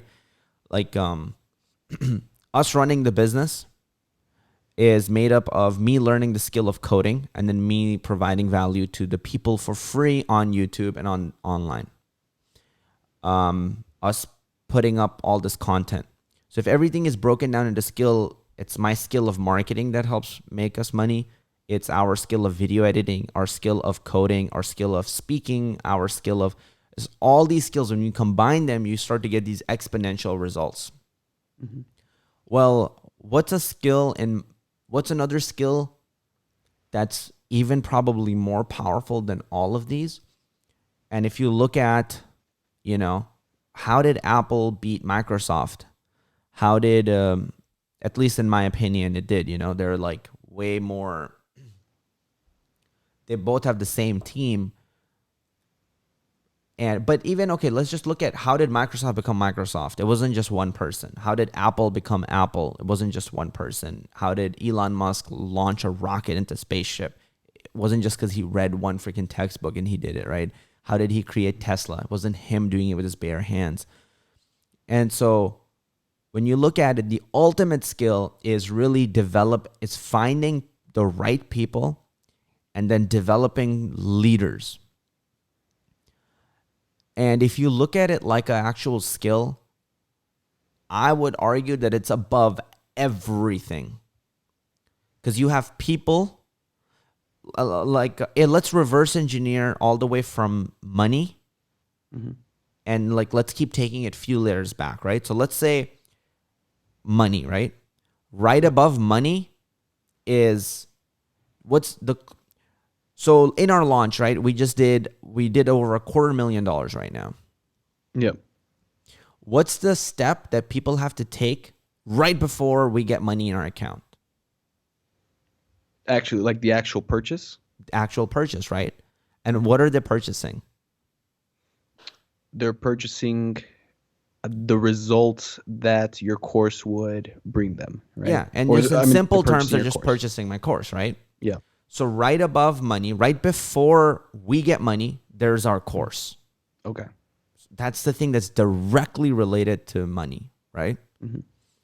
Now,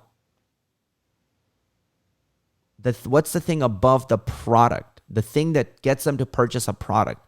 The thing that comes before that is our content that got them there, Okay. right? So some sort of trust in you guys that built the relationship, right? Exactly. So if we focus on the thing that's closest to the money, product, for our whole life and never actually developed a relationship with people, would we make $250,000 in a week? No one would know what it is. No one would know what it is, right? So you can't just do the things that are the closest to money. Now, the trust and the brand and content, right? So let's just say YouTube and the Facebook and all that stuff. Now, what happened before YouTube was created? What happens before that? What's the asset above that? So we have the product, that's one asset. Then we have our channels, paid or organic, that's our other asset. What's the asset that comes even before that? I don't know, man. The people, Okay. right? Because if I didn't exist, would we have the YouTube channel? Mm. Right? I would argue not. If we didn't have the YouTube channel, would we have the product? If we didn't have the product, would we have the revenue? Probably not, right? So if you look at a layer of assets, we got the product, we got our marketing channels, and then above that, we got the humans. Yeah. The human is the biggest asset, right? When we got Nas, we got profit with JavaScript. Boom, extra $1 million. Got it. We got Sunny. He started focusing on the content marketing. Boom, another some crazy number. Yeah, crazy number and everything, like subs, Yep. the PWJ, everything. Yeah, I see Right. what you're saying. That asset is literally above every other asset. Like it's above everything because they can figure out the problems to your ads, right? They can figure Hmm. out the problems to which marketing channel to go to. They can actually even put in the work of actual content marketing. They can figure out the product. So if all I worked on was products, that would be powerful too. There's nothing wrong with that. I could also just work on YouTube and content. That's fine. But I want to work on the people and develop leaders. I think if you do that, that expands every other area of your business. You're smiling. I want to know why. Dude, it's just because that I feel like that was the pivotal thing for you 2019, Yeah. right? Because again, 2018 was like, all right, got to start building the business now. But then even then, 2019 was like, all right, I have to start building the people now. Yep. And that's what allowed you to take Clever Programmer to that next level. Because you said it was what, like halfway into 2019 when you started to have that conversation and realization with Aaron. Yeah. That's insane. So then let's talk about those results. Let's see how, since money's a lagging indicator, how has that changed? So your first year, like the 150, almost 200K. Your 200. second year was at the 300K. Then your third year, where you had the big realization of, let's start putting time into the business, and not only that, Doubled let's our start putting business. time into the people. Yep. What did you end up doing that year? So we doubled our business in 2019. We did about 600 something thousand. 600 some thousand. And by then, were you trying to do as many launches as before, or what was kind of the strategy there? Yeah, in 2019, we kind of went crazy with products. We just developed a lot of products like Earn 1K with Python. That was developed in a week. We developed Automate with Python AWP. We developed Python freelancing business crash course that failed. Um, Bunch of like these one-off products, a ton of these one-off products in 2019. Yeah, so just bunch of Gotcha. We're good now. yeah. So I guess that leads you to another big lesson that you learned, which was, going towards a flagship product, which is, PWJ. Yeah. But talk yeah, actually let's start to take the conversation in that direction. Uh-huh. When did you stop making all these products and started focusing on just one product for the business? Yeah, I was noticing that there was something weird about having tons of products. We were making revenue every time we launched. And a bunch of marketers that were around me, I would talk to them and they were like, yeah, you got to make just ton of products. Think about it. Like, why does Toyota make a new car every year? Like, why does like everybody? So I was like, oh yeah, that makes sense. New products is where it's at. But I realized, I don't know, it was just in a weird way. It felt like it was just diluting the brand. And if you think about it, every effort we were doing was being halved. So this is a really weird thing. Like all our marketing effort was literally being cut in half every single time for any product. So if you have 4 different products, okay, so let's put it simply. Okay, say you have one product. Now, by definition, if you spent the whole year working on just one product, 100% of your focus in that product, right? Now let's just say you have 2 products and you're trying to push them both equally. By definition, can you have 100% focus on each product? No. Not at all. No. You would have how much focus on each product? 50-50. Exactly. So it's halved, right? Mm-hmm. Now, what happens if you have 4 products? How much is it? 100% in each or 25% in each? 25% each. Right. So now it's halved again. Yep. So logarithms, man. So it's halved. Whoa. Yeah, so it's halved every single time I feel like you put another product. Why? If you have one product and you get 10 case studies for it in a year or 20 case studies in a year, but now you have 20 case studies. And when you market it, all your marketing effort is all for it. But then if you have two products, now you have to get completely different case studies. You have to get case studies for both. Then you have to promote the case studies and all the stuff for both. Let's say with one product, all you need to do is shoot one ad, right? With two products, you have to shoot two ads. You need to shoot two videos. If you need one launch email sequence for one product, for two products, you need two different launch sequences. I realized that when you have two products, here's what happens. Your results are halved and your work is doubled. See what I'm saying? Yeah.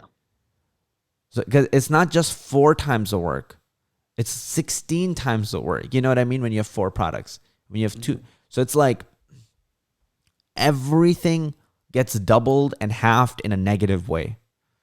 So it's like, imagine a bucket, and when you have 4 products, now you have like 4 holes in that bucket, and you just, all that energy that was supposed to just drive towards one, just being leaked out everywhere. And all the effort that you have to put in to now make sure that that bucket remains full is so much more. You got to like plug up 4 different holes at the same time. Yeah, and that's such a huge principle, not even just in business and product creation, like literally for everything. If you start to say yes to so many things and you try to pick up all these different things, you're going to be diminishing the amount of progress you can make in each one of those things, whether it could be like in something you're trying to progress in your life, your business, whatever that may be. So it sounds like when you had that realization, that's when, did you decide to do PWJ, or did you see that PWJ was probably doing the best, or what made you focus on just PWJ once you realized that your efforts and the team's efforts were getting diluted and the results were getting cut in half? Yeah, I decided. So it was weird. It was I was sitting on Photoshop one day in, I think it was like late October. I think it was right before Black Friday. Black Friday, I think, was like the first week of November, right? Last year or 2019. So I thought, okay, I put together this thumbnail, and I was just learning Photoshop, and I put together this thumbnail. It has my face with a JavaScript logo on it. And I was just playing with it. And then I remember just looking at it, and I was like, holy shit. I just called up Naz, and I was like, yo, what if we turn this into a product? And so that's how I kind of got fascinated by the idea of like launching a product. But how we really got started on it, and how we got started on actually working on the product, was, you're right, the results. Because right around August, I went through what felt like depression to me. I don't know. I didn't go to a doctor, so I don't know if it was diagnosed as depression, but I can tell you what I was feeling in 2019 August, after I worked so goddamn hard that year and put my face in and just like killed myself almost. And what we had to show for it was not much. Like, it was weird. It was like we doubled the revenue, but we had nothing to show for it. Like, we had negative $30,000 in the bank account. So you have put in 3 years of hard work and your entire life's work, and that's where you're at. And it meant that next month we would be completely out of business because all my credit lines were maxed out. So I got really depressed, and I remember weird things would happen to me. And I didn't know at the time why. I would just be really unhappy.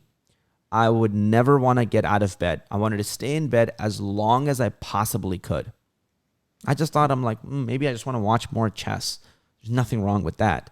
And I watch a fuck ton of chess, And I was like, I would wake up and I would look in the mirror and I'd just be there. And all of a sudden, like, I would have tears streaming down my face. And I just was thinking, what is wrong with me? Like, what is going on with me? Why am I just crying randomly? Like, am I just being a little bitch? I'm like, man up, like, what the fuck? What are you doing? Get your shit together. And it and nothing really worked. I just felt sad, like perpetually sad. So I wanted to make sure that we're very results driven, because otherwise we're going to be out of a business. And if we don't focus on profitability, everything sounds nice, like the therapy sessions and the work with the team and all of this sounds nice, right? But what doesn't sound nice, and what's my ultimate nightmare, is not me losing my job or me losing whatever, because I'll be fine. My biggest nightmare is like having to let any of my team members go because we couldn't like make the pay. That's like my worst fear. And I'm to the point where I'm like, if I have to go to a fucking mall to strip in the middle of the mall, just like naked, in order to get cash so we could have, I will do that. Like, I will have no reservations to do whatever it takes. I will sell door to door shit. And I'm in, now we're in Beverly Hills, so we'll have good customers buying. Good tips. Good tips. So I will do whatever it takes. Mentally, I will not let anybody go on the team because we couldn't make the pay cut. So that is what was depressing to me, that we had developed this incredible team to do research and development and come up with ideas. And money to me is only about being able to research and try different ideas. That's it. Mm-hmm. So I wanted to make sure we were results focused. And when we did launch our Profit with JavaScript product, what we did was we wouldn't have switched to one product model if it wasn't bringing revenue. Because I wanted to not live in theory. I wanted to live in the real world. So we launched our product for Black Friday. And I remember it just did like 80 grand like that. Like, boom. And it was just like we put together a sales page in 1 day or 2 days. By the way, I'll tell you this. I remember Aaron was working on the sales page. He was working at WeWork, and he was putting together a sales page. We were there and working our faces off, and me and Frankie were there too. And when we were done, we were exhausted. It was like 12 a.m. or 2 a.m. and we'd worked for like 15 hours straight. We're just dead, right? Mm-hmm. So we're about to go leave, and Aaron just sitting on like a very uncomfortable, just wooden chair on like this very uncomfortable desk. And he just had his like crappy laptop, those same slow one that he always uses. And he just like working on the sales page. And we're like, yo, bro, we should leave right now. He's like, no. I was like, I'm just going to work on this for now. I said, you sure? He's like, yeah, I'm going to work. It's 2 a.m., bro. So I'm like, okay. All right. So me and Frankie left, and then we went to go do other stuff. I mean, go to sleep, for example. Yeah. And Frankie was sleeping in his car at that time. And then we come back the next day, and we walk in, and, Frankie and I are like about to go grab coffee. And then we're like, yo, Aaron, like, what's up, bro? And then we go grab coffee. And then we're like, oh, nice. I'm like, you got here early, huh? And Aaron looks at us and he's like, I never left. And he just goes back to the sales page. And it was like 10 a.m. I'm like, what? And I swear to God, we worked till 12 a.m. that same day. And then Frankie and I left. And we came back the next day, and Aaron was still there working on the sales page. Jeez. I saw the sun go up and down twice. And I remember distinctly this guy just never moving from that one chair, that one seat. And in those 2 days, he put together the entire sales page for our course, like Profit with JavaScript. And, this page had a ton of copywriting, and it had so much. I mean, this was a phenomenal sales page. And we launched the product, but this is the benefit of, developing such strong team and putting in that time and effort, right? Like, that people don't see. 3 to 6 hours a day into your team members is a lot of time. But, with people, there's never enough time. The more you put in, the better. People who have kids understand this. So we were like, okay. So we put together the sales pitch in 2 days. I shot some kind of VSL. We shot some ads.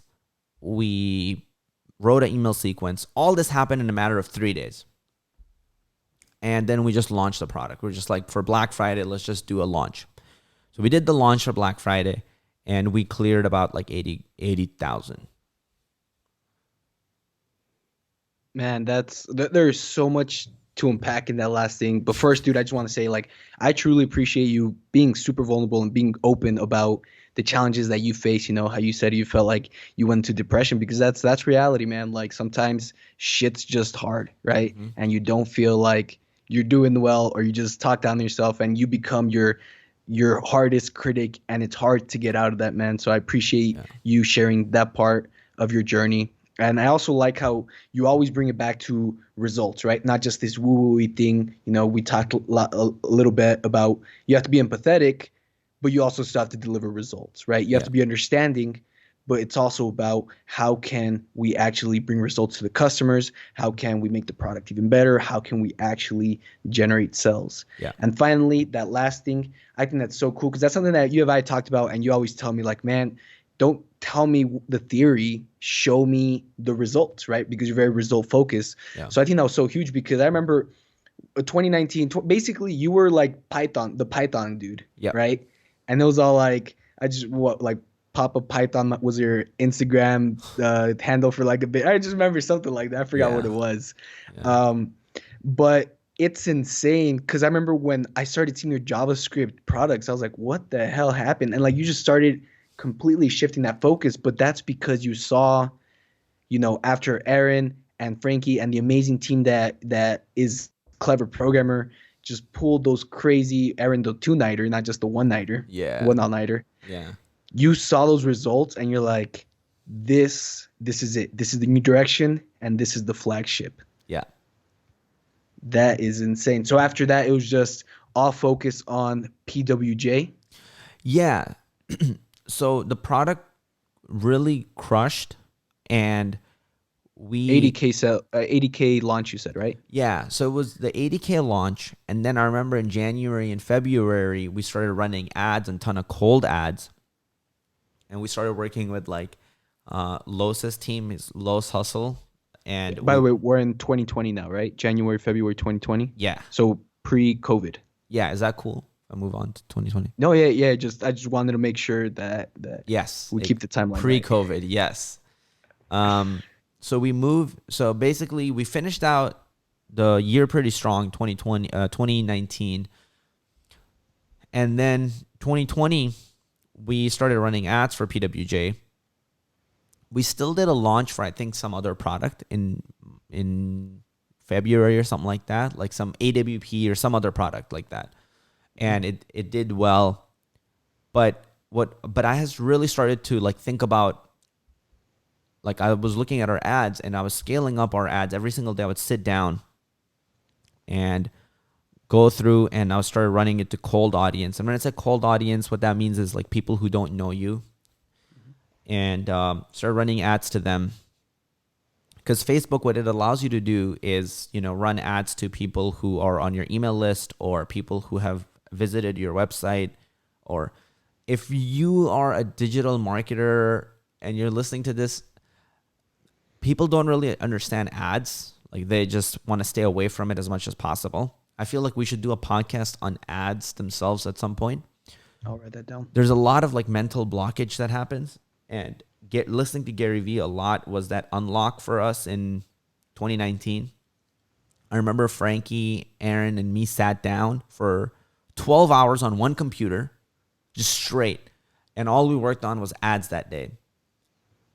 That was all we did. And all we were doing that week was just like, we drove to Vegas, and all we listened to was like Gary Vee. We listened to any single person talking about ads. We just consumed so much about ads, and we were like, let's actually do something with ads. It was our first time.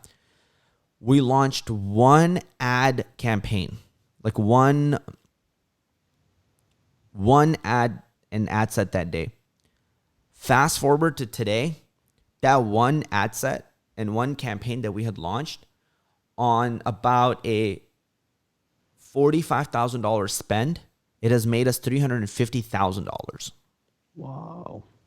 So that was, Like a 6x ROAS.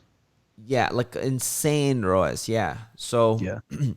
ads are extremely powerful, but a simple way to think about it for a regular marketer who doesn't do them is, here's the simplest way to think about it.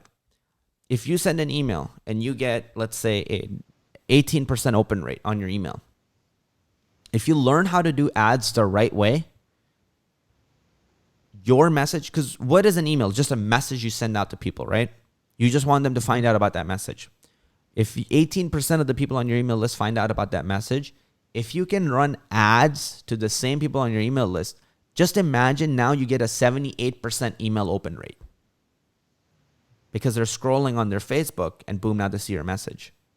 So if you don't see it in any other way, just see it in a way where, in a very cost-effective way, you can guarantee a 78 to 82% open rate on your email. That's how I initially thought about it. Yeah, that's crazy because, a lot of marketers talk about how a lot of the money's in the follow-up.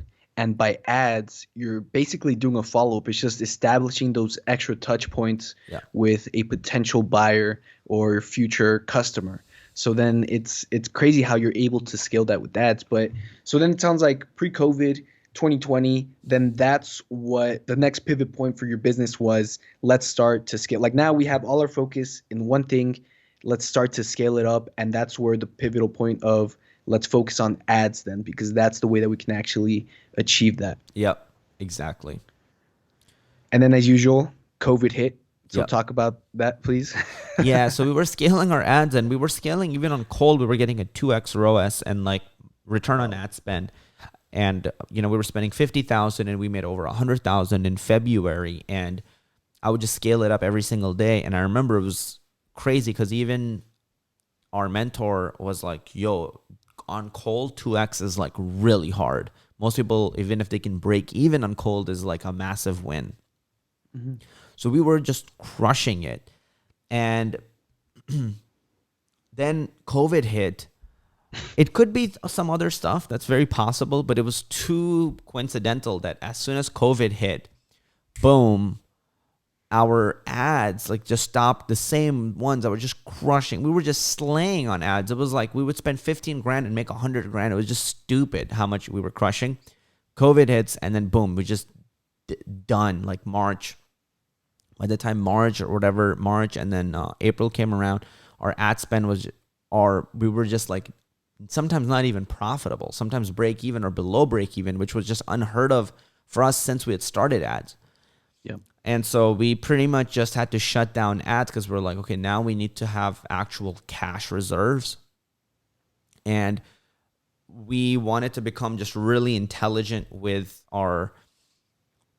One of the key things I know we didn't talk about, but I want to like address it. One of the key fundamental things that I learned coming out of that depression was in 2019 was just like learning from Sam Ovens. And I wanted to learn how to get all my numbers really tight and dialed in. No matter how good you are at business and no matter how much money you make, if you don't get your numbers like really dialed in and know them, you will get like destroyed in weird ways where in 1 year you can make 600,000 and just be like, yo, where's the money? There's like $0 left. So going into 2020, we knew our numbers all the time. And when I say numbers, the one number I ask Rachel all the time is EOMNW ? We have this like internal language. And what that basically means is end of month. So EOM is end of month. Mm-hmm. And NW is net worth. So end of month net worth, like meaning how much net worth do we have available? How much money do we have available when the month ends? And I wanted to ask her worst case scenario. Let's also make a note to make like a one on finances because these are just... Oh yeah, dude, I'm writing that all down. This is here while incredible. So, damn, dude, you're an amazing co-host. Like, this is awesome. Thank you. So yeah, so it was basically with Rachel, we were like, okay, we should have this language. And worst case scenario, what that means is you assume no income that you make. So for example, say right now you have 60,000 cash in bank And then you go, okay, what's going to be end of month net worth if I go at my current cash burn rate, meaning, however much you normally spend. So you spend right now personally like what, 3,000, 2,000 a month? Mm-hmm. Okay. Which one? You just said. Yeah, 3,000. Okay, got it. So that's your cash burn rate, right? And I'm just going to throw out a random number. Let's just say you have 50K in the bank. Okay. So end of month net worth for you is like, let's just say we were looking at August or something. Okay. Or sorry, not August, the month after September, October. End of month net worth for you will be 47,000. Does that make sense? Worst case scenario where I don't bring in any money, right? Yes, exactly. Worst case scenario where you don't bring in, you never want to account for income. Expenses are a fucking fact. It's like God has made expenses. Like it's like just that's exactly. It's like taxes and death, right? Exactly, like taxes and death. Exactly. It's like you have to pay your rent. There's never going to be a time where you don't have to pay your rent or you don't have to. But income is like very variable. Like you could just get fired from your job. Mm-hmm. You know what I mean? Like some weird stuff can happen and you always have to, if you plan in ways where you assume no income, your plan is like rock solid. How I used to plan was I'm like, okay, so we did a 150K launch. Now we're going to do another launch 3 months from now that's going to do 300K. I would assume that and have that in my projections. So I would spend money like I had it already, but never spend money based off of revenue projections. Only spend money based off of like actual cash in bank, what you have.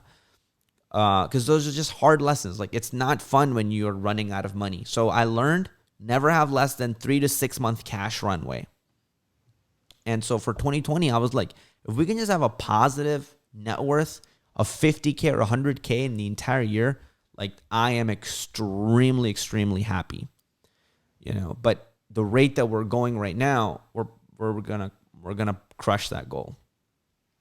Yeah, and that's awesome insight. By the way, there's so many topics that I do want to deep dive, but it's just I'm trying to keep this focused on the 0 to 7 figures. So I'm writing all these down, bro. Like I've gotten at least 5 to 7 topic ideas just from this podcast alone. Okay. But what I want to take it back to was, one, that was an awesome lesson in finances in terms of how you're running for your business. But the second thing was, I just want to point out to the audience how amazing it is that Clever Programmer keeps on pivoting based off what you say, which is results, right? For example, it's like late 2019, you guys pivoted from, Qazi was the Python guy to now we're selling JavaScript courses because it was getting results, right? Yeah. Then pre-COVID, you guys were scaling, getting massive results. And all of a sudden, coincidentally with COVID and the ads, you guys weren't getting the same results. But then you guys switched the sales message, right? Instead of what it used to be before, it's like, hey, did you lose your job because of COVID? Like,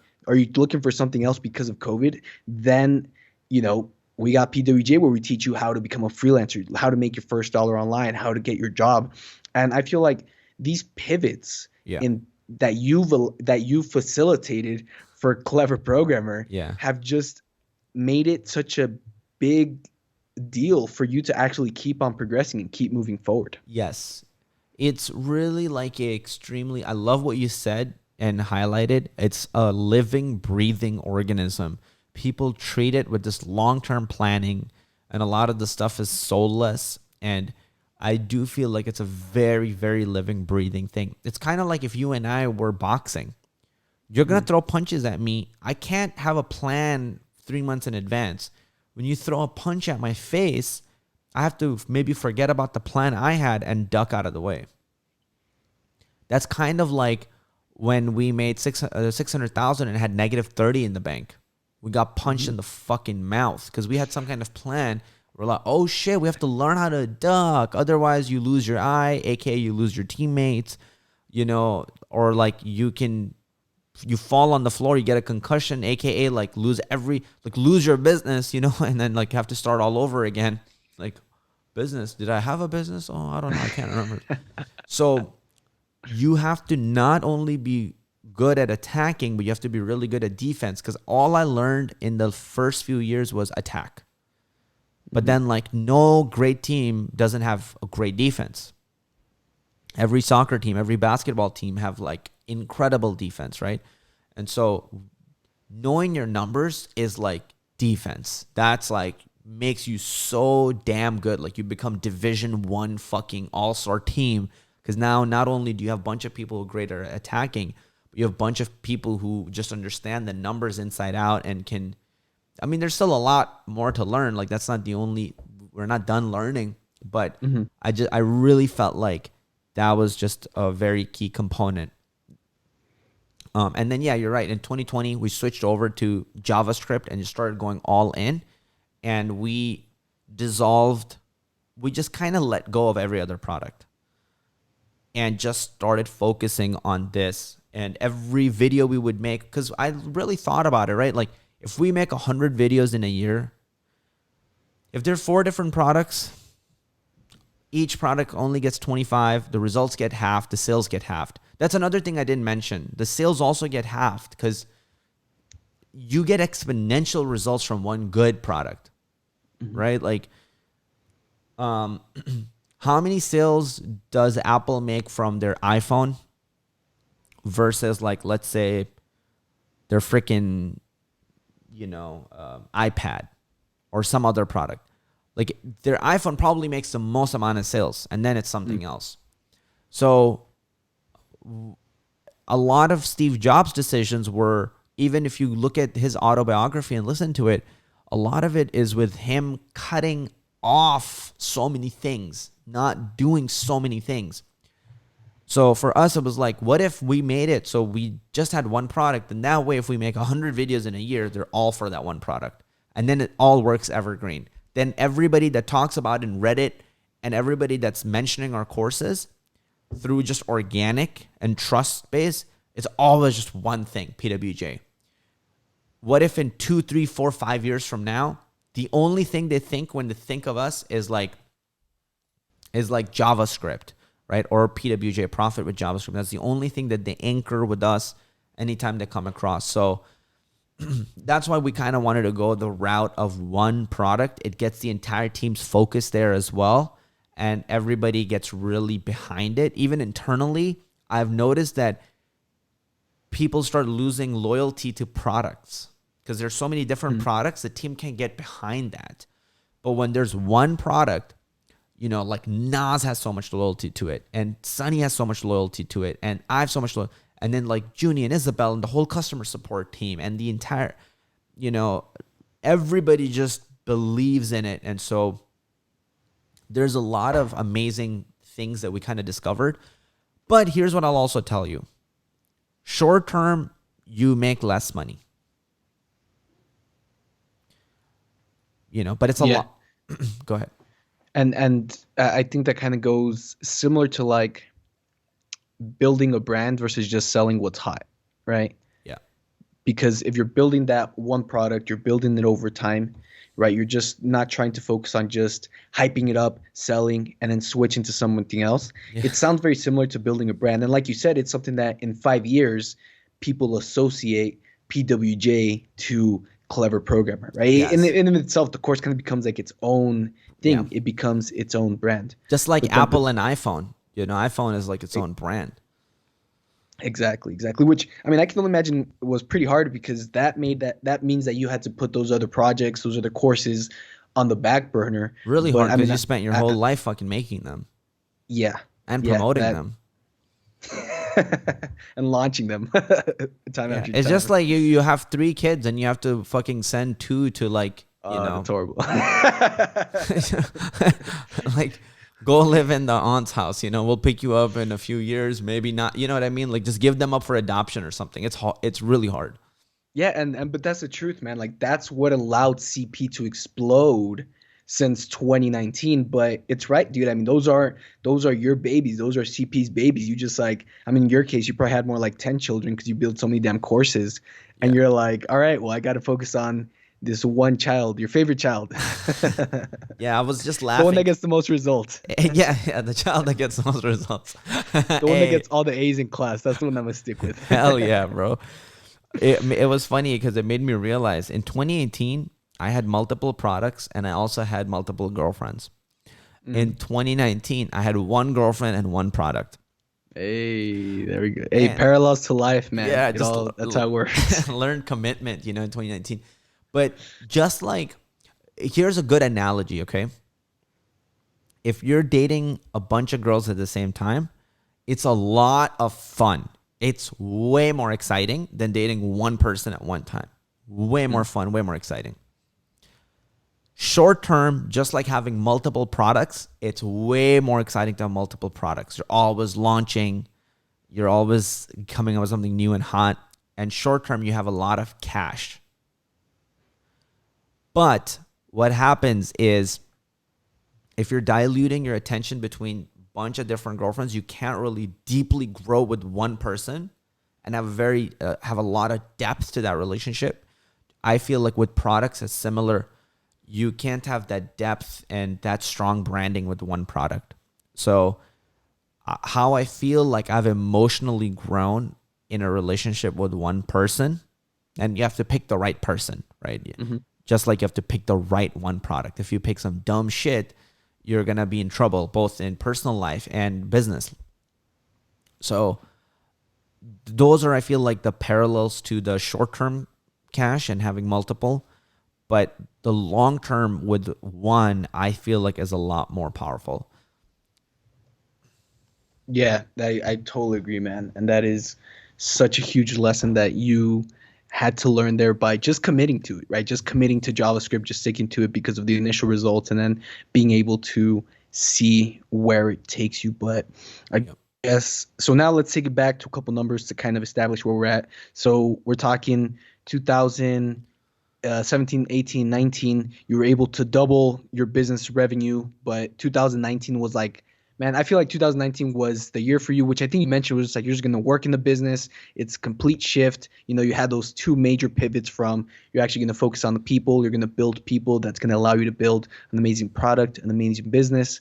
Then 2019, 2020 was when you focused on one thing and you started to scale. Yeah. By the way, when did CP hit the seven-figure mark? In 2020, August. Well, that's the yearly one, but like the total seven figure.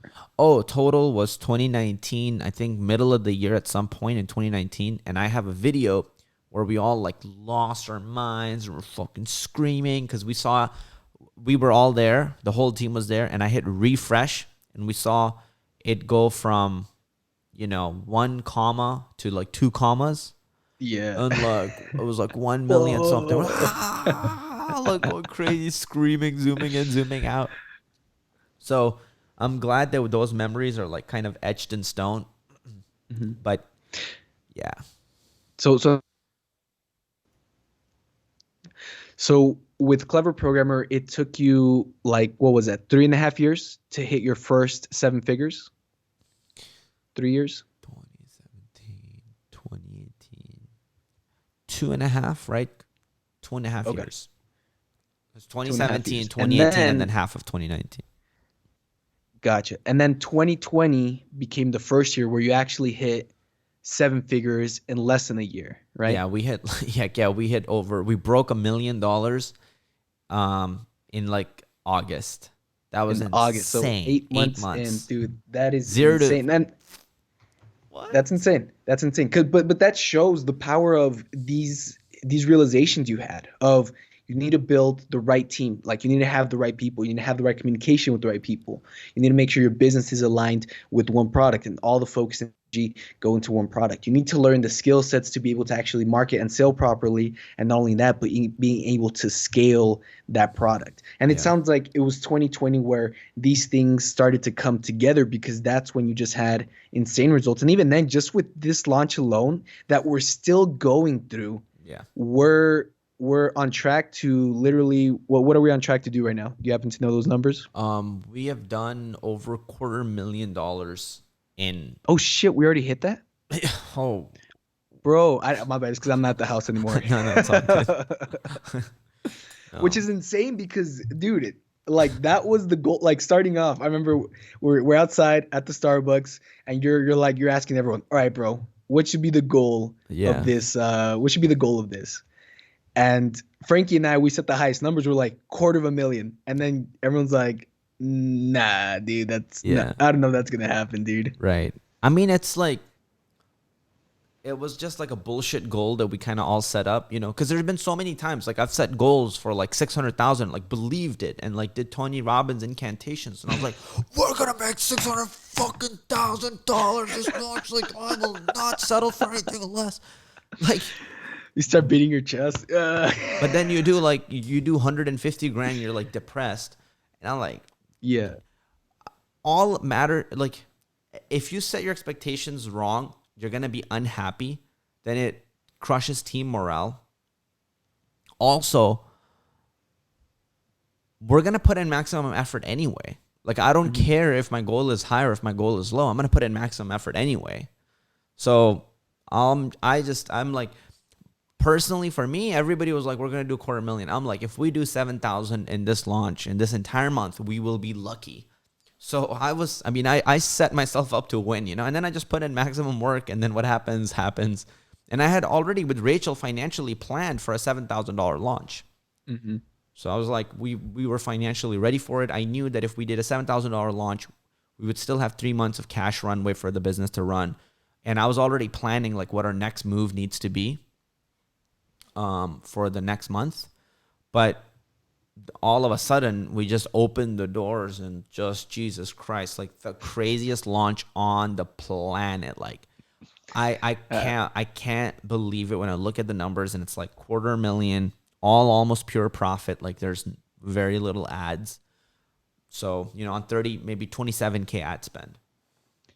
Yeah, so if you want to find out more details about that, we actually recorded an episode where we dive deep into those details, and we're going to record a part 2 where we close out all those details because we were in the middle of it when we recorded the first episode. So definitely check those out. But man, dude, that has been an amazing journey of seeing behind the scenes of Clever Programmer. And I think unless there's anything else you want to add to it, I would like to start to wrap this up by asking, if you could start all over, you know, back to your very first launch with Clever Programmer, what would you do differently?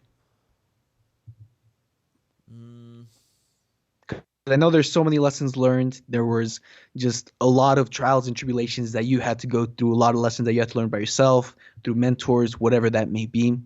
But if you could just focus on just the biggest thing that you would, I guess, do differently, or if you were to talk with old Qazi, what would you advise him? Dude, to be honest, like I don't know what really I would do differently. Like I I really did give it my all, and it's crazy because I look at my older videos and sometimes I'm like, they're better than my new videos. Like what the hell was I on? And I was completely alone, you know? So like from the scripting to the writing to the shooting to the video editing to like the thumbnail, posting it, sending out an email, like every single thing was just one man team. Mm-hmm. I don't know. Like I feel like I gave it my all and I did it as intelligently as I could. I always just did so much research and I kind of knew like what was happening in the market. That's hard because I just feel like I feel like I did it in a really, like building the brand and focusing on that and focusing on the content rather than sales first was the right move. Because when you focus on brand, you get so much more. And we should do a podcast on brand marketing versus sales marketing, or like content marketing versus sales marketing, like a podcast dedicated on that. But Gotcha. I just feel that I focused on brand from the start. So that was good. The only things I would do slightly, like maybe add to what I was doing, was like maybe I would, and because TikTok didn't exist right back then, but I would maybe look at things that were really leveraged like that and try to grow from them. But damn, I don't know, bro. I don't know. I feel like I would do a lot of the things in a very similar way to that I did, and it just takes that much like hard work. And like sometimes I've written 70 page sales letters. Some of them I wrote 50-page sales letters that I had to throw away and never use again. 20-page emails that like I realized later that didn't work, so I had to throw it. Like products I developed that I never sold and nobody even found out about. Like there's just so much failure and time that goes into it, but I feel like that's the real thing that most people are scared of. And you can't possibly get good at it without all those failures. If you think about an artist who can draw like crazy, amazing things, they have gone through way more failure than you have. They just fail so much and they get so damn good at it and they know every single nuance. With this same way, I know every single nuance. I was talking with Frankie too, and I was like, damn, it's kind of crazy. If anything went wrong in like Clever Programmer, like it's like a mechanic that knows all the internal workings of a car down to the physics level, like they can get under the car and they can like solve it. And so I really feel like that because I know under the hood how everything works in the car engine of my business. There's not a single place that I wouldn't know how to tweak when it comes to email, the open rates, the freaking click rates, the Facebook ads, what my CPM should be, what my ad spend should be, what's the average purchase conversion value we should be looking at, what is, how much to spend on each click, what click-through rate on an ad is normal or not. On my YouTube videos, what's a good click-through rate or not? What's a good average view duration on a video? How does the YouTube algorithm work and how is it changing as we go into later years? What types of videos are crushing it? When it comes to product and launches, like, there's just so many like little details in the dirt that are so damn important that you can't possibly learn without all this hard work. Even for you, like when you're running your ads, you have to run them to get good at them and understand them. You have to do the TikTok and go through countless failure, just like all that, all the businesses that you told me when we were talking personally and you're like, I failed them, which I don't agree you failed. I just think you never stuck with them long enough. So those lessons are important. They're going to play out for you in whatever you try to do, in whatever business you try to run.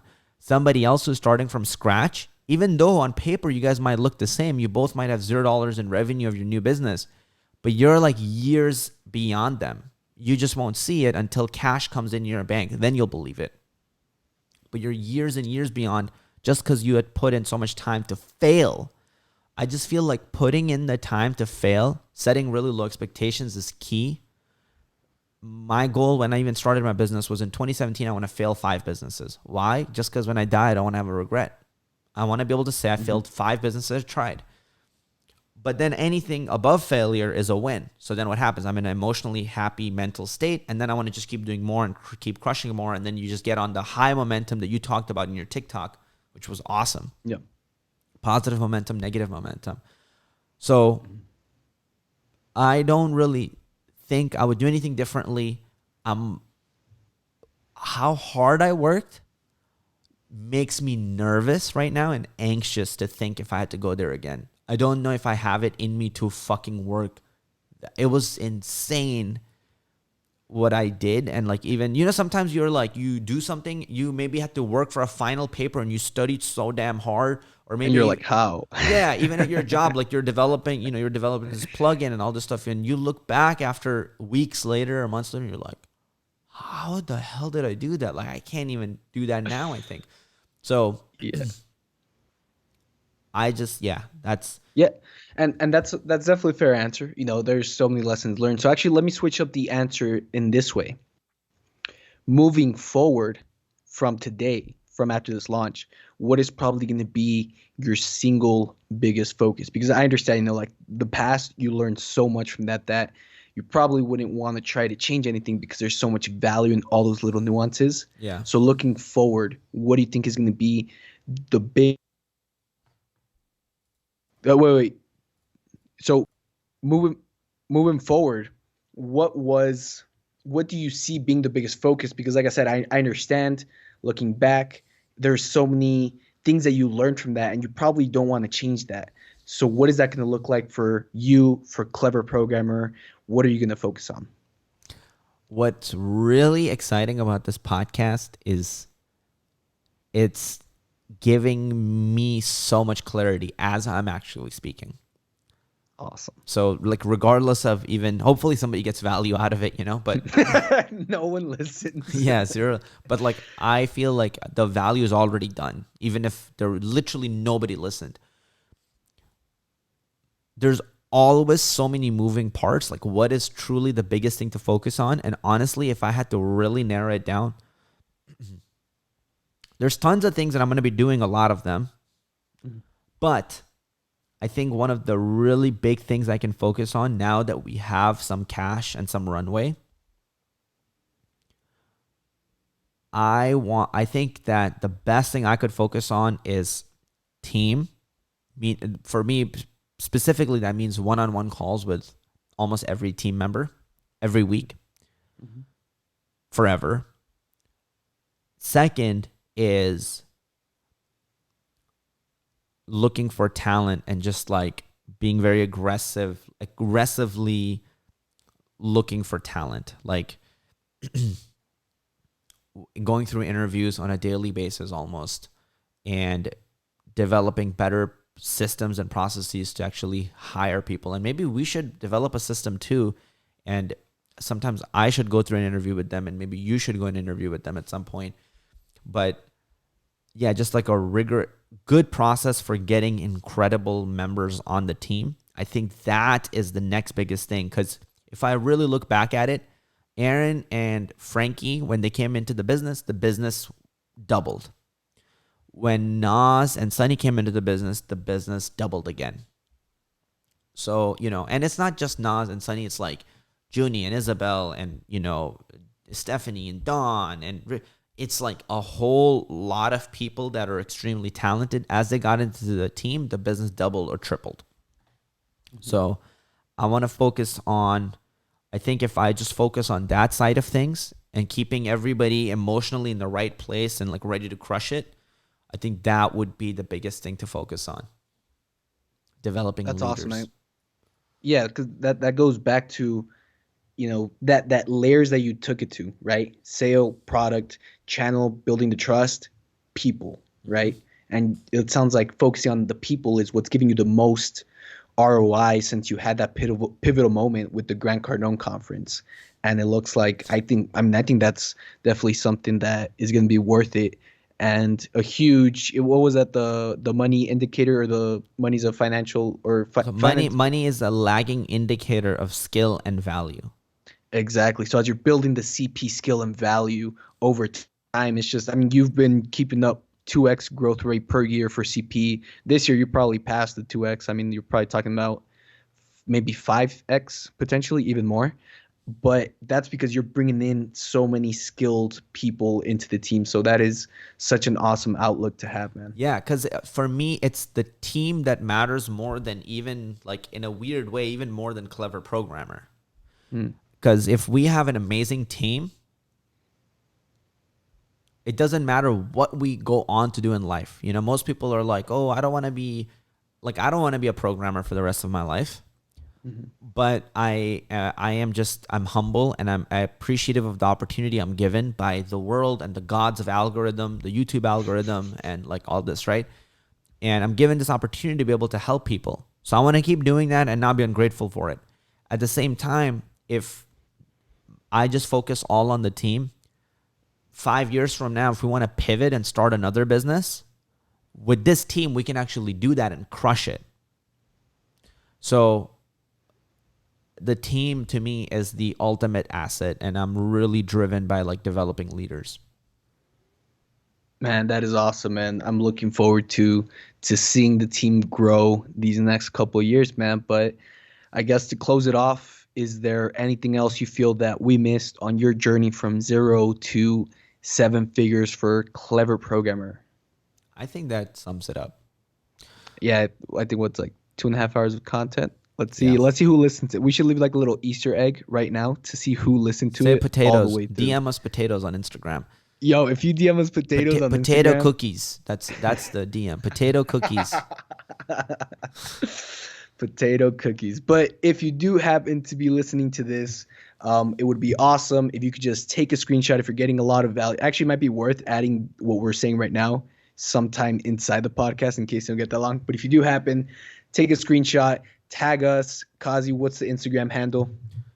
At yeah, just do at Clever Qazi for now until we get the other one popping. So Clever, and oftentimes people mistake my last name Qazi. There's no U. Qazi. So Clever Qazi, and yeah, that should be good. Awesome. Yeah, so go ahead, take the screenshot, tag us at Clever Qazi, or feel free to tag me at DA Seyfert. Seyfert is Seyffert. Let us know. Send us the DM. Potato cookies is a secret password so that we know that you actually got to the end. Yeah. Bro, what should we do if they send us potato cookies? That deserves something, man. Just jump on a call with them, like a video call. I would All do right. it. Yeah, just do them on a video call as soon as I see potato cookies. You're gonna get so many potato cookies. All right. Awesome. Qazi, it was so awesome getting to talk to you, man, getting to see the whole journey of Clever Programmer. And I'm just looking forward to these next podcasts because we got so many topics from just this podcast alone, man. Yeah, this is absolutely incredible. All right. Thank you guys for listening. This was another successful episode that we did at Rafik Qazi. And with that said, we'll see you. We'll see you on the next one. Oh, my bad. Do it. That's it. On the next one. That's it. All right. Much love, guys. Peace.